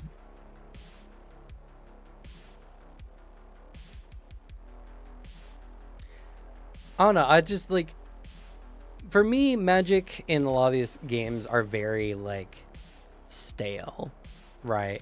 You're just learning spells. There's no skill you're mastering. Like, what's the difference in mastering how to use fireball versus lightning bolt, right? Mm-hmm. Mechanically, there's no difference between the two as far as like how your character interacts with them or uses them.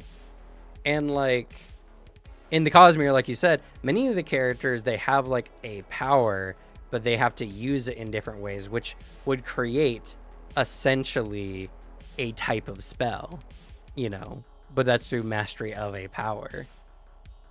It's just like being a windrunner, you know, flight is a spell, but how they go about it is a very different skill set than many of the other ways they use some of their other gifts and abilities. So yeah, exactly. It's like the spell of flight in like Stormlight is like, in reality, it's like I'm not casting flight. It's the idea of like I'm changing my gravity. I am adjusting my gravity in this particular angle. And like that is the flight spell in that idea, if you're going to classify it like that. It's a very different way to classify magic. And it's like it's just a different way of looking at it that has a completely different vibe. mm-hmm. And it's a vibe I think that is really interesting. And it's the fundamental rule that I think a lot of systems don't play in. That is adding magic instead of just iterating on like a core concept and just building on top of it. Because I think you could really easily go down the idea of like, here is a power, and then keep endlessly adding power names like, and this gives me this, this, and this, and this, and this, and this. Instead of being like, all right, I have this power, it gives me this ability with this limitation. And then that's like the end statement. And then it's like, okay, now come up with ways to use that. I think that's inherently more interesting. Well, that's one of the reasons why I really dislike that they got rid of the spell school stuff. Like, I understand from a design aspect, it was very limiting. But it's like, now there's not like this idea of, oh, I'm a character who's an evocation wizard and I study ways of how to utilize offensive magic really well. Where I'm a transmutation wizard and I study very specifically the art of like transforming things or not. It's just all kind of like, I'm a wizard and I learn whatever spells that, you know, kind of suit whatever school I went to. I'm a battle wizard, sure, but there's a lot of stuff that could be argued could be useful in battle. So it's like, what can you dictate is or is not a battle school wizard spell, you know? Mm. And in many systems in general, magic is always just, I know how to cast spells. It's like, okay, what does that mean? You know, that's why like I get people who come up to me during adventures like being like, what is magic casting? Isn't just remembering the phrases? If my character just remembers the words and gestures for fireball, can they just use fireball? I remember those questions. Yeah, and it's like I understand the lore reason for what it is. But genuinely, it is a good... There are also legal reasons. Not really. That's not a good argument because they could always change the names to be similar, you know? And you can't copyright classifications of things. So, you know. It's more than that. And honestly, that's besides the point. It's just, the thing is, there is no real way to interact with the magic system in a much more like immersive way in a lot of these games. You just learn spells or you don't. Sure, you can come up with reasons why your character learned how to use fireball or whatever, but that is not interesting necessarily, and you could always just do that about literally anything, you know? Like, yeah, you could always just make it up, sure. If that's not a good excuse for D&D, though, I don't know why it's a good excuse for Pathfinder in this situation, right? That's why I'm going to be excited for the Cosmere, because it's going to be like, you're literally, as you upgrade, you know, you're developing these iterations on powers you have, but it's, you know, your character getting better with their abilities, but also part of the stuff you're upgrading is just the mechanical expression of your bond, because that's a big theme in Stormlight, is the idea of your bond with your spren increasing. So that is how you get better as a Knight Radiant, is your bond deepens with your spren, and then you become just stronger and stronger as you become more and more connected and connected. You say more oaths, and that can be a very difficult process narratively, because like there's a lot of stories to tell when it comes to like you as a person are connected with these ideals as a person. It's very like internal to you, and then you have all those things of like, okay, you have to say these phrases, like the ones that we know, like the Windrunners is the idea of like, the second ideal for the Windrunners is I will protect those who cannot protect themselves. And then it really starts iterating on the ideas of like, I will protect people. And what starts happening if you can't say the next bond? You can't say the next words. Like there's a block there. And also you have to hit that aspect of like, if you start acting in ways that go against your bond, you can kill your spren. Like that can happen. The other one, the Lightweaver, is they don't have like set phrases. Their entire thing is ideas of like deception and lies and like trickery. And so to express your bond, you have, and like deepen it, you have to expose a secret about yourself. Something that even you've probably been hiding and lying to yourself about.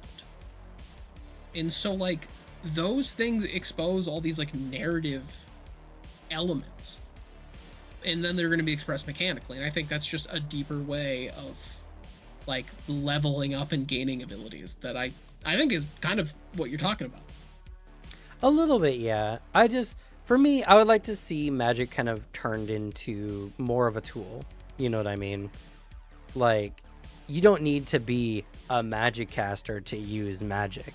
What the difference between like a wizard and a non-wizard would just be how many spells you choose to learn, or like to what extent, you know, do you choose to learn on magic.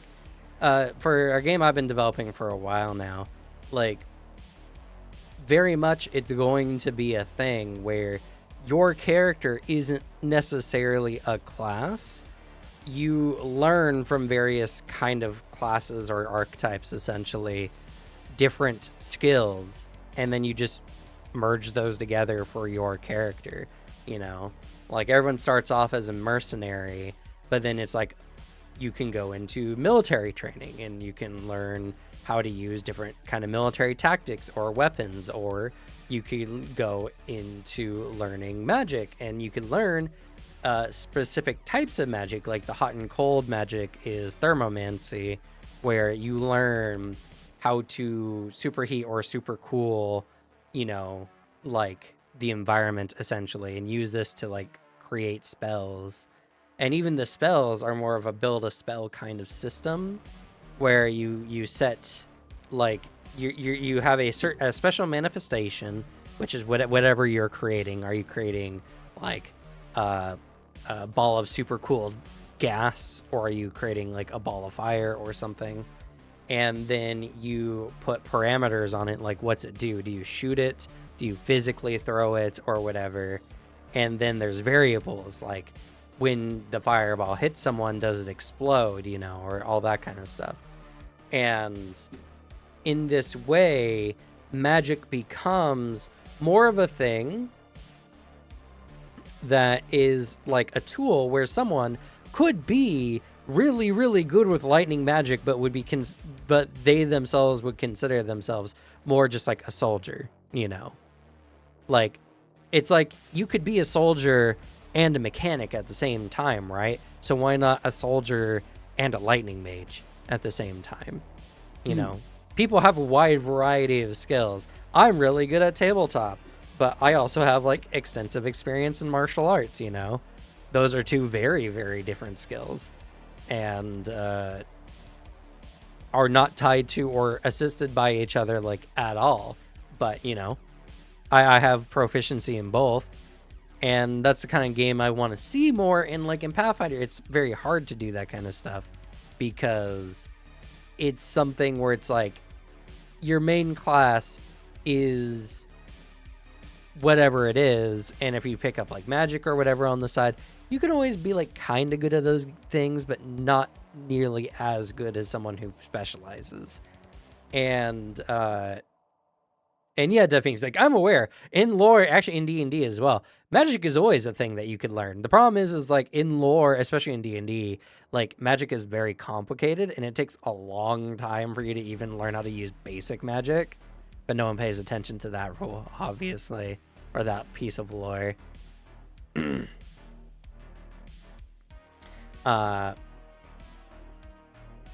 But yeah, like, I don't mind magic being just a complicated skill to learn like any other.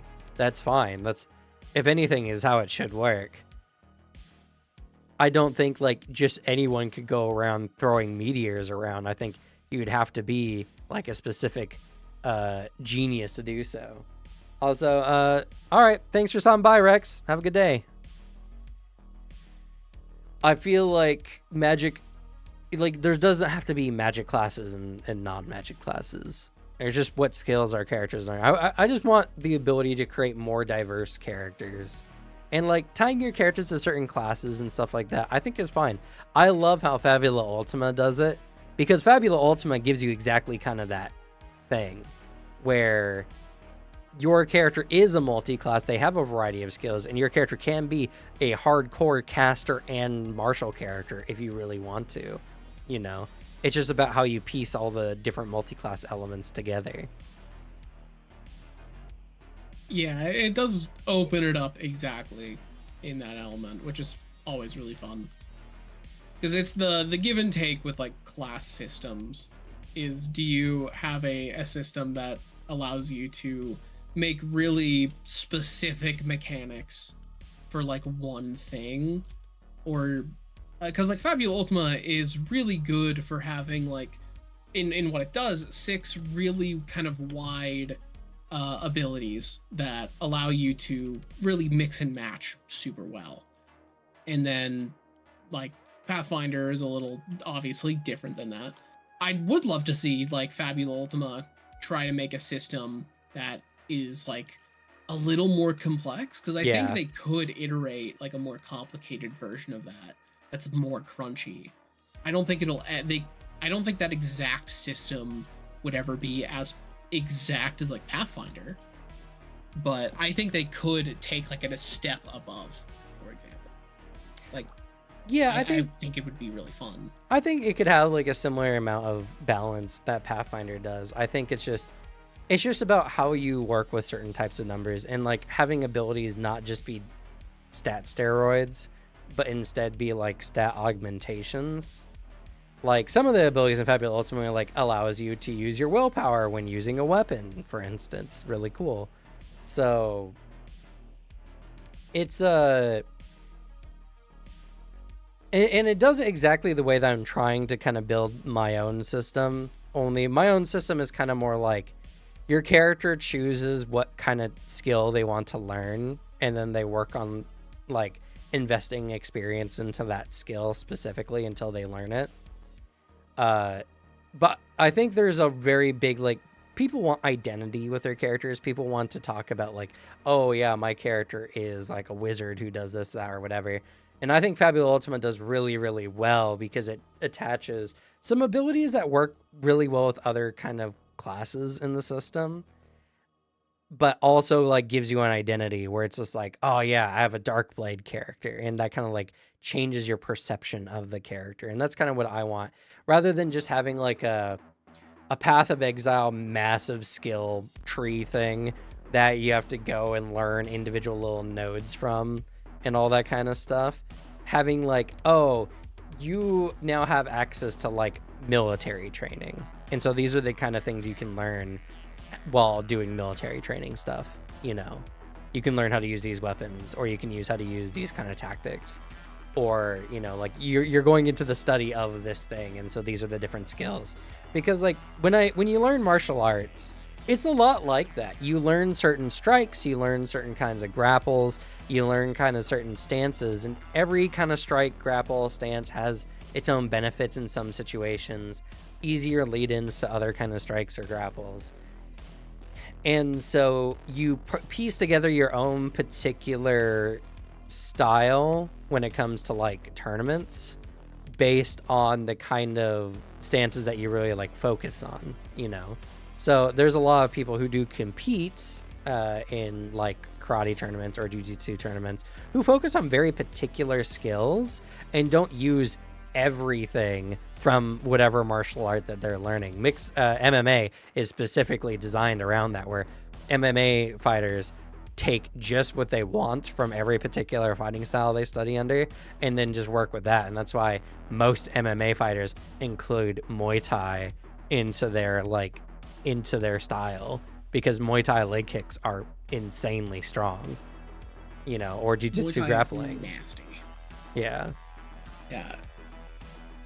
I honestly like I don't have like a preference like at all, but I do love me a system that really hits the vibe of multi-class stuff. Like, yeah, we don't have a class system, but we have a bunch of stuff and you can freely pick from.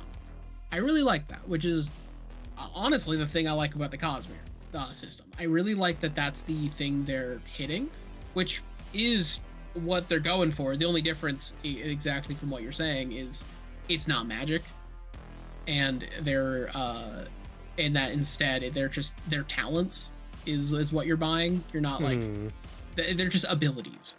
And that's just because like how it all works there is that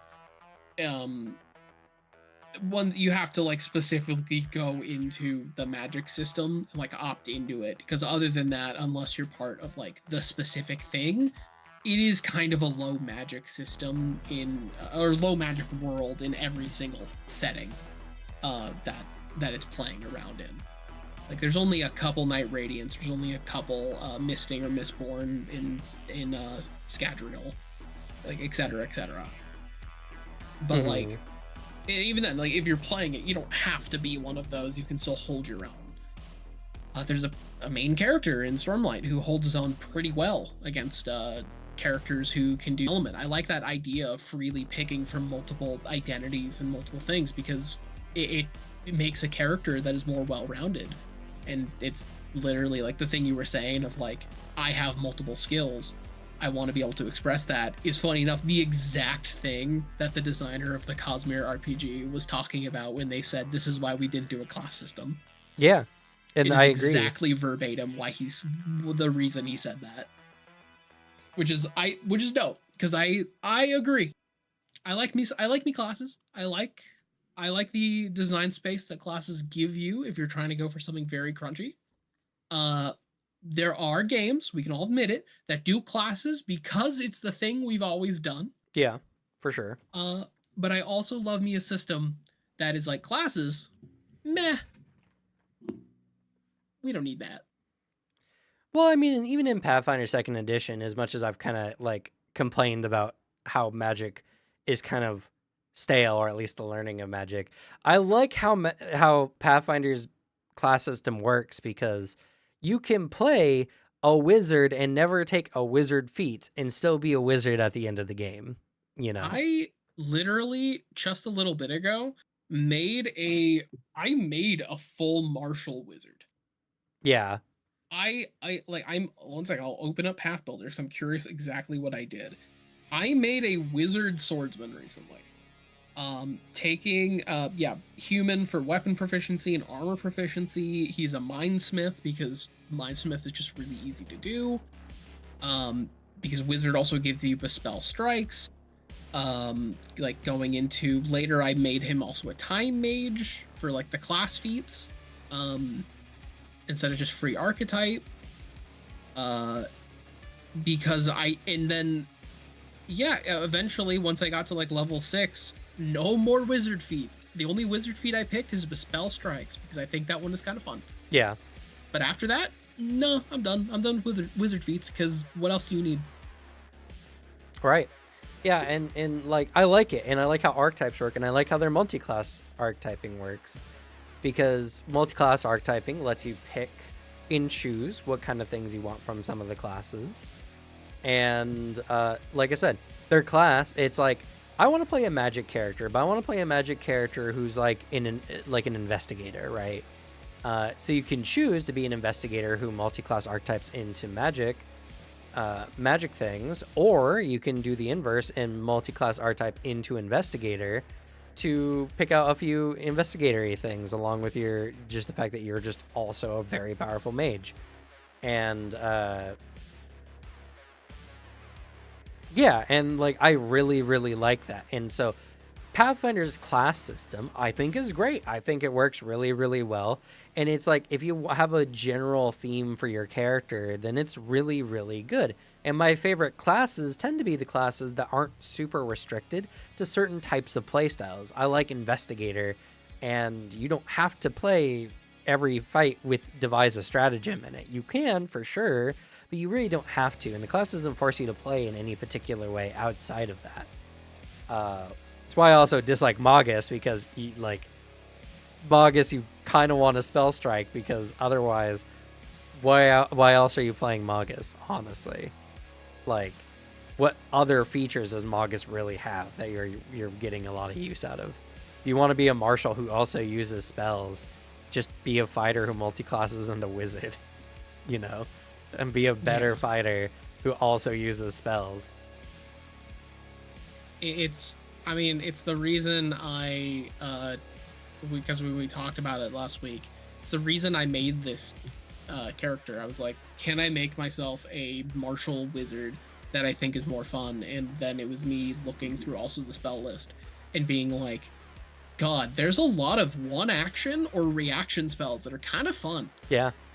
Gotta say, like, I really like some of the reaction spells and like just the vibe of it, because looking through just for like first level, Interposing Earth is such a it's just an easy first level spell that's kind of fun, of like that vibe. Someone comes out at you, and then you as this like swordsman take a light step back, raise your hand up, and then the earth, like an earthbender, comes out like a just to block the swing, is like so sick. And then you like take a step around the thing, you take a slash, and then your psychic blade just explodes out from it. Like, that's so cool. Mm-hmm.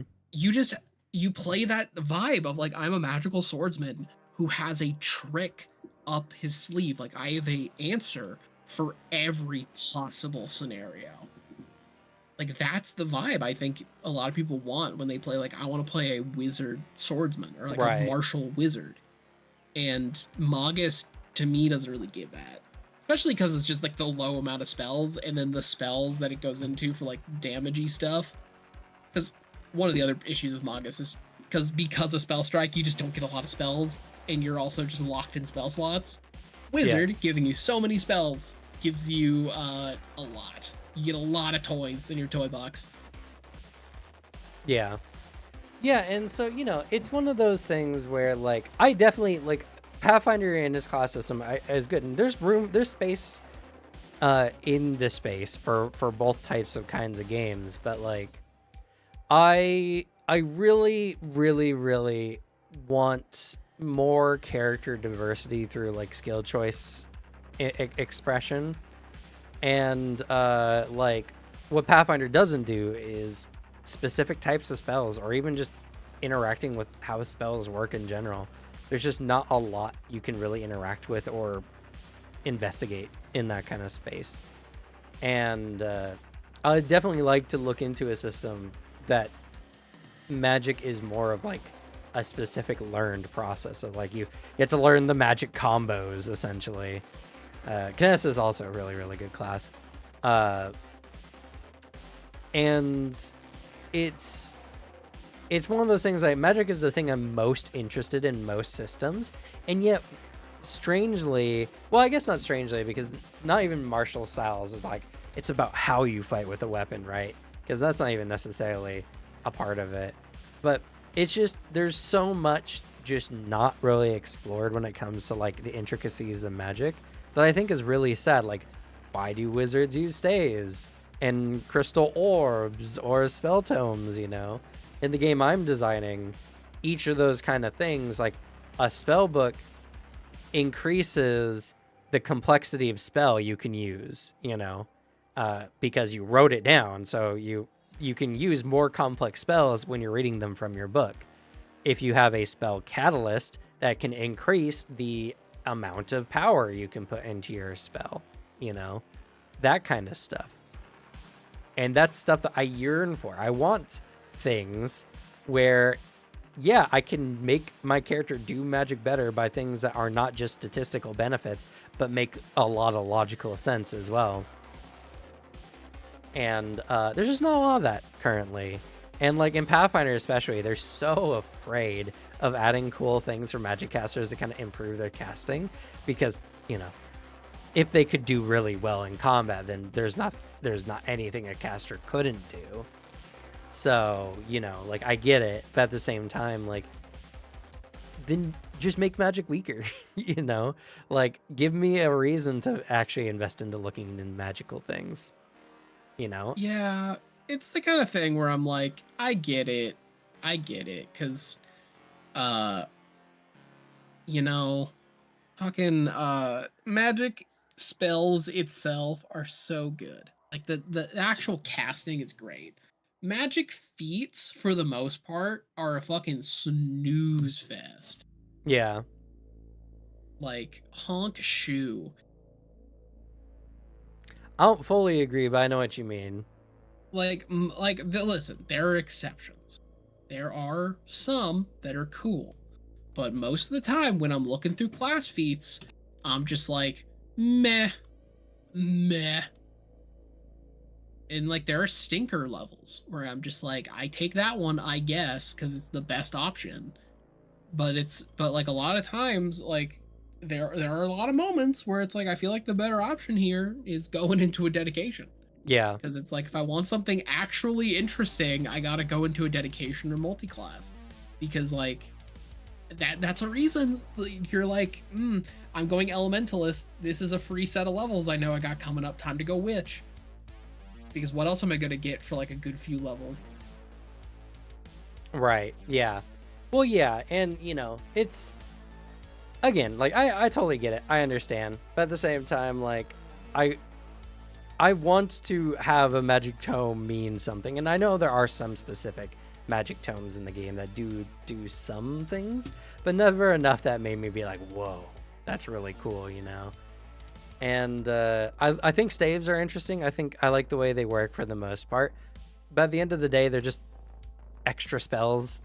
That's all they really do, which is okay, but not like interesting, I would say. Some of the meta magics are cool. Like, yeah. I think the later meta magics are much better. Like, they have some fun combos, and I found some fun combos specifically with other casters. Like, that stuff that is, if you go into meta magic spellcasting, you can find some cooler stuff. But like that's, I don't know. It kind of like jumps around. Like there's just things where you grab it and you're just like, I guess that's interesting, and you find little uses for it. But it fluctuates, and I understand it like a lot of stuff's for math reasons. But it depends. It just feels like some of the better options sometimes for Pathfinder is just giving yourself more tools. And then you sometimes have the issue as a wizard where you're like, I have so much, and you're just like in that fucking meme of like, all right, what are you gonna do? What's your turn? And you're just like, the math like meme. in between turns, like you're just like fucking pulling out the pages as like you're like ripping through all your shit that you can do because you took all the levels like options that just give you more shit. That was me playing William, and I didn't even do that much. Could have had more. Thank you, Joseph. Joseph gave a $10 dono. You would like the Starfinder 2E casters. They're generally much stronger than Pathfinder 2E ones and have cooler class feats. I'm also homebrewing the missing Charisma caster for Starfinder 2E. Part 1. ... I agree. I'm really excited about playing the one spellcaster that I know of. I forget the name. The Warp Witch? Yes, I'm really excited about playing Warp Witch. I think it's Warp Witch. You know, I used to for the longest time. It makes me feel like a hypocrite, but no, you're not a hypocrite for changing your opinion. I, for the longest time, used to say that Which Warper? Casters and wizards were lame. However, I realized, no, poorly designed wizards are lame. Yeah. I just didn't like how D&D did it. D&D's wizard... D&D's spellcasting classes in general are the biggest snooze fests to level. It's so painful. Pathfinder's better with it because Pathfinder leveling is just more interesting. Yeah. Like, and that's just really all it is. And like and also D&D's spellcasting is just save or suck. Like that's the other problem. Right. And so I found spellcasting really fucking boring. And that was my problem. But like this in Pathfinder, it's so much more fun. And so I'm realizing I like magic a lot more. And it's way more fun.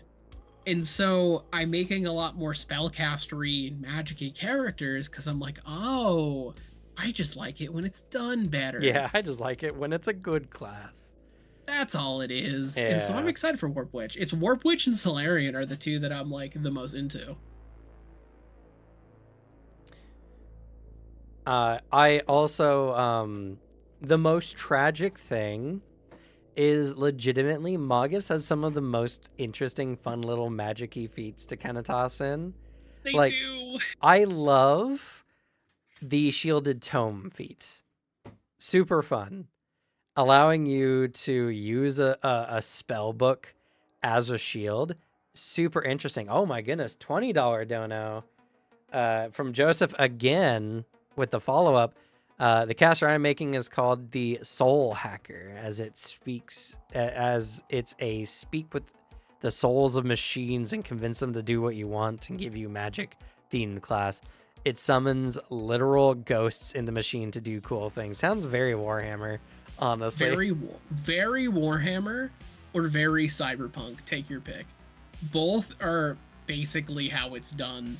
One is just if you want it to be like more techy, but just how it's like classified, it's Cyberpunk. And if you want it to be, that's actually kind of how it works. That's Warhammer, but that's very based. That's very cool.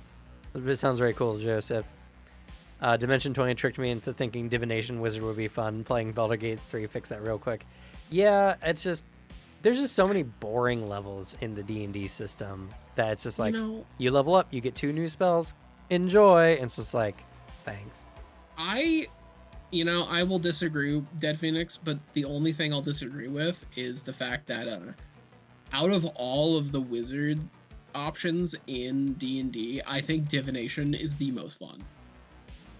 That is my take. I think it's just the most fun option out of a bunch of very boring options. I thought Transmutation was fun, but yeah, I think I might agree as well. It's just, I don't know. I can't think of why a good reason to play a D&D spellcaster is right now, so I just won't talk about it. Listen, I'm just saying the bar is low, and then you have some options, a couple of them, that raise the bar slightly higher. Yeah. And like the one that raises it a little higher than normal for me is Divination. And it's because sometimes you can do something, you can like eliminate a crit and like do some things like that. And some of the later Divination options I think are really fun. But like I think there's some cool little options you can do. That's really it. I just think there's some cool little things it gives you. Transmutation is pretty cool.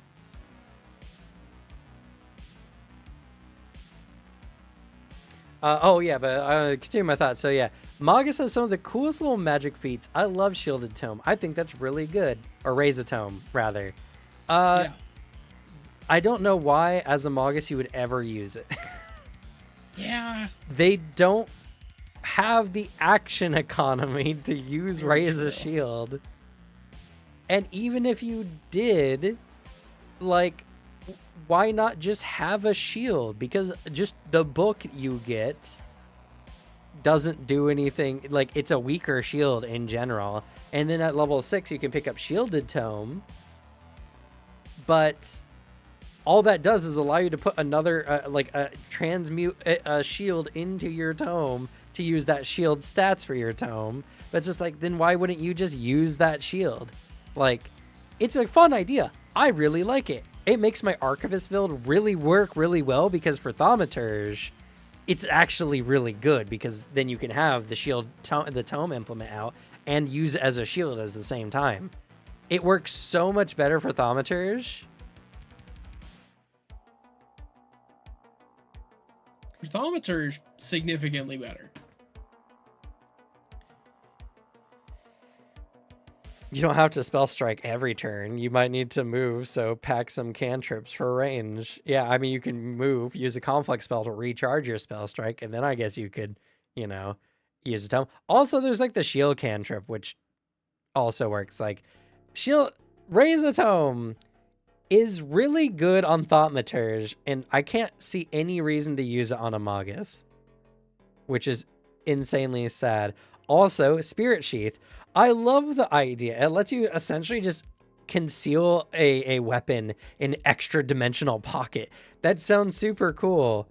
But mechanically, all it does is it gives you a +2 circumstance bonus to conceal an object within it. And the weapon has to be 1 bulk or less. So it's like, it's not even that big of a bonus to hide it. And if you don't have good stealth, like, it's kind of worthless anyway. Like, they just have stuff that's very cool and very thematic and really fun. Is all of it like, all of this is not going to be super useful if you're trying to play something like great as a Magus, but like, a lot of it's very cool. I mean, I agree with Oyman there for sure. The fact that it's a quick draw spell strike is pretty cool. I don't know how often that will come up, but that's like the biggest use out of it. And that's about it. It's sad because I do like a lot of these feats. Oh, thank you. Oh, okay. I see. All right. So you're Nagatsune on the Discord. Good to know. All right. Well, for anyone who's curious, in our Discord, Joseph here has just given us the Soul Hacker in the tabletop discussion. So if anyone wants to check it out, I know I will be a little bit later. So for sure. Yeah, I don't know. I'm never not going to get over the Magus. It's a class with so much potential that I just find so dicked over. Oh, another $5 dono from Joseph here. It's inspired by the 40k Mechanica stuff, but also Shadowrun and Technomancers. I've posted the work about it. Yep. Awesome. Also, thank you, Koopa Nuts, for the happy birthday. I appreciate you. So, yeah, I don't know. I definitely want more interactions with magic and magical things, and I want more stuff like that. Like, the thing is, a lot of these Magus feats would be really, really cool if I didn't have to select class feats for them. That's the thing. If I had some bonus feats to select some other cool stuff with, for sure.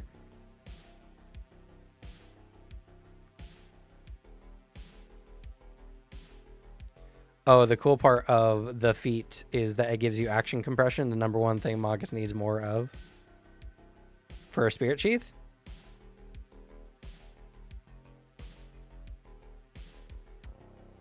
Yeah, I said that is a good thing. That's a good part of it.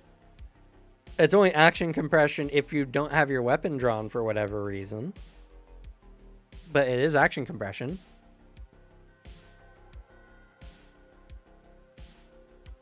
Or are you saying they already get tons of action compression because Spell Strike is already action compression?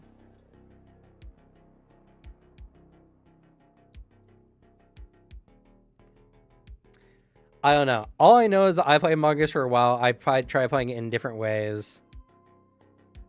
Throw in Starlit Span builds. Kind of. I believe you can only have one object in it.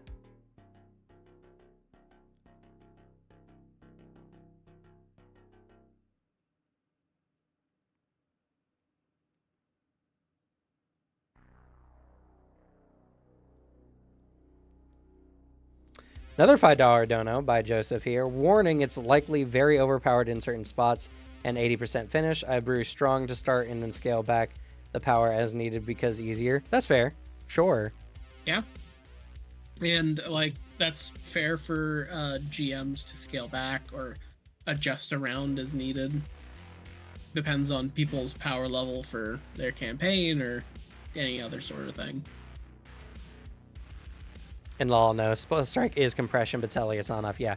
I mean, like, the Spirit Sheath, like I said, it's good situationally if you just don't happen to have your weapon drawn at the time.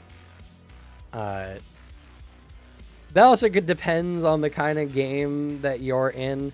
I run my game where, like, if a combat situation is starting, the first thing a lot of characters do is just pull their weapons out when the enemies are, like, running in or whatever. So unless the group is getting, like, surprised, everyone starts with their weapons drawn pretty typically. I mean, that just makes sense, you know? And if you're going through a dungeon, you're very rarely not having your weapon drawn at any one time. But I mean, like, to have it is cool, but like that's situationally a thing. And even beyond that, like,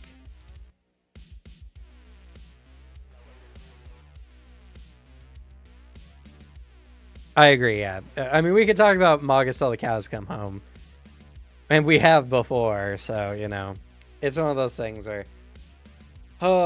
one day, for sure. But unfortunately, that's going to be it for us today. Still got some birthday stuff to do, so, you know. And we went a little bit over. Thank you again to Joseph for all your awesome donations for the day. I really appreciate you. And, I don't know if it's a thing. Some video material for the Magus stuff. It's such a double-edged sword posting negative content about Pathfinder stuff. Because Pathfinder players are so sensitive to negative stuff around Pathfinder that it rarely goes over well.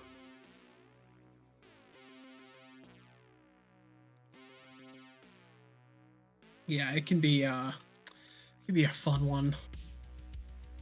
I appreciate it, Joseph. And I don't know if Twitch is still doing the... There was this thing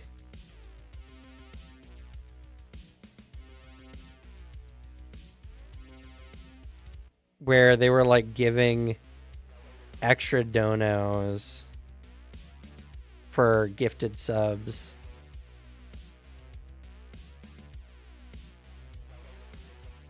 Maybe it was just 5 gifted subs.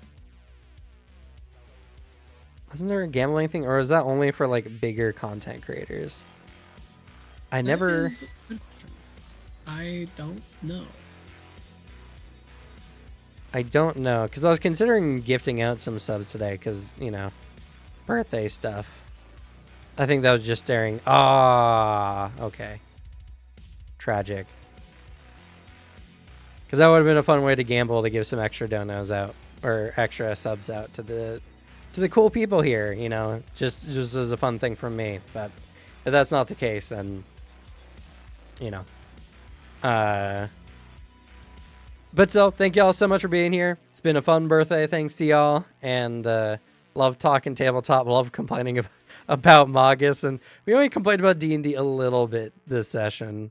Right at the end. Right at the end. You know, had to get the quota in. Yeah, we had to get our final little quota in. We have to. It's for our health. True. Thank you so much, Ploy.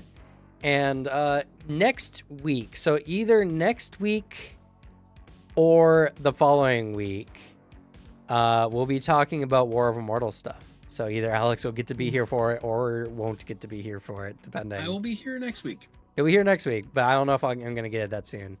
Because fair. I think it releases on the 28th, I think. I really hope I am. Let's double check.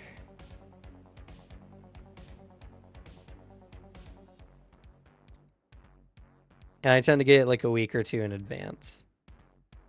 But it might be earlier, who knows?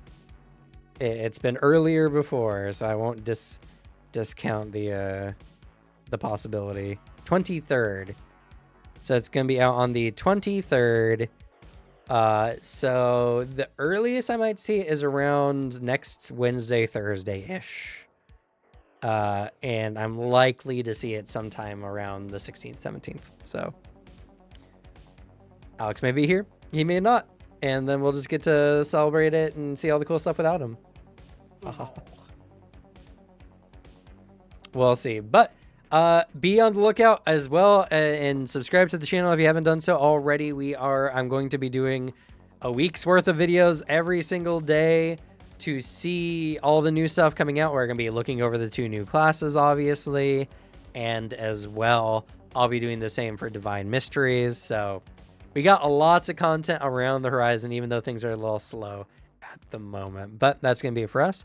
Anything you want to leave us off with today, Alex? Yeah. If you are interested in lore content for tabletop and all that, go check out my channel. It's Glue Boy. It's linked on Cam's YouTube, or just look it up on YouTube. You'll find it. I cover Warhammer 40k, Vampire Masquerade, Lancer, Pathfinder, Trench Crusade, bunch of fun stuff. Whatever I want to talk about, really. Go subscribe. I'm going to be talking about Trench Crusade, a very cool war game, and it's very cool lore coming soon. It's got a really popular Kickstarter that's going to come out at the end of the month. So it's like perfect time to get brushed up on the lore, like coming forward.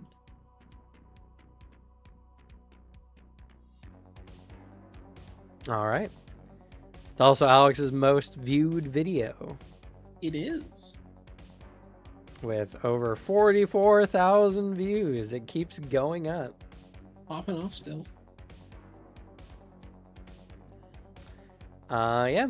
And as I said, stuff coming out around the corner. Also, we are in the last like 200 subs. So by the end of this month, we'll be at 8K. And I'm looking to speedrun to 10K by the end of the year. So join me for the journey. But with that, we're going to go ahead and say goodnight. Good night. Good night.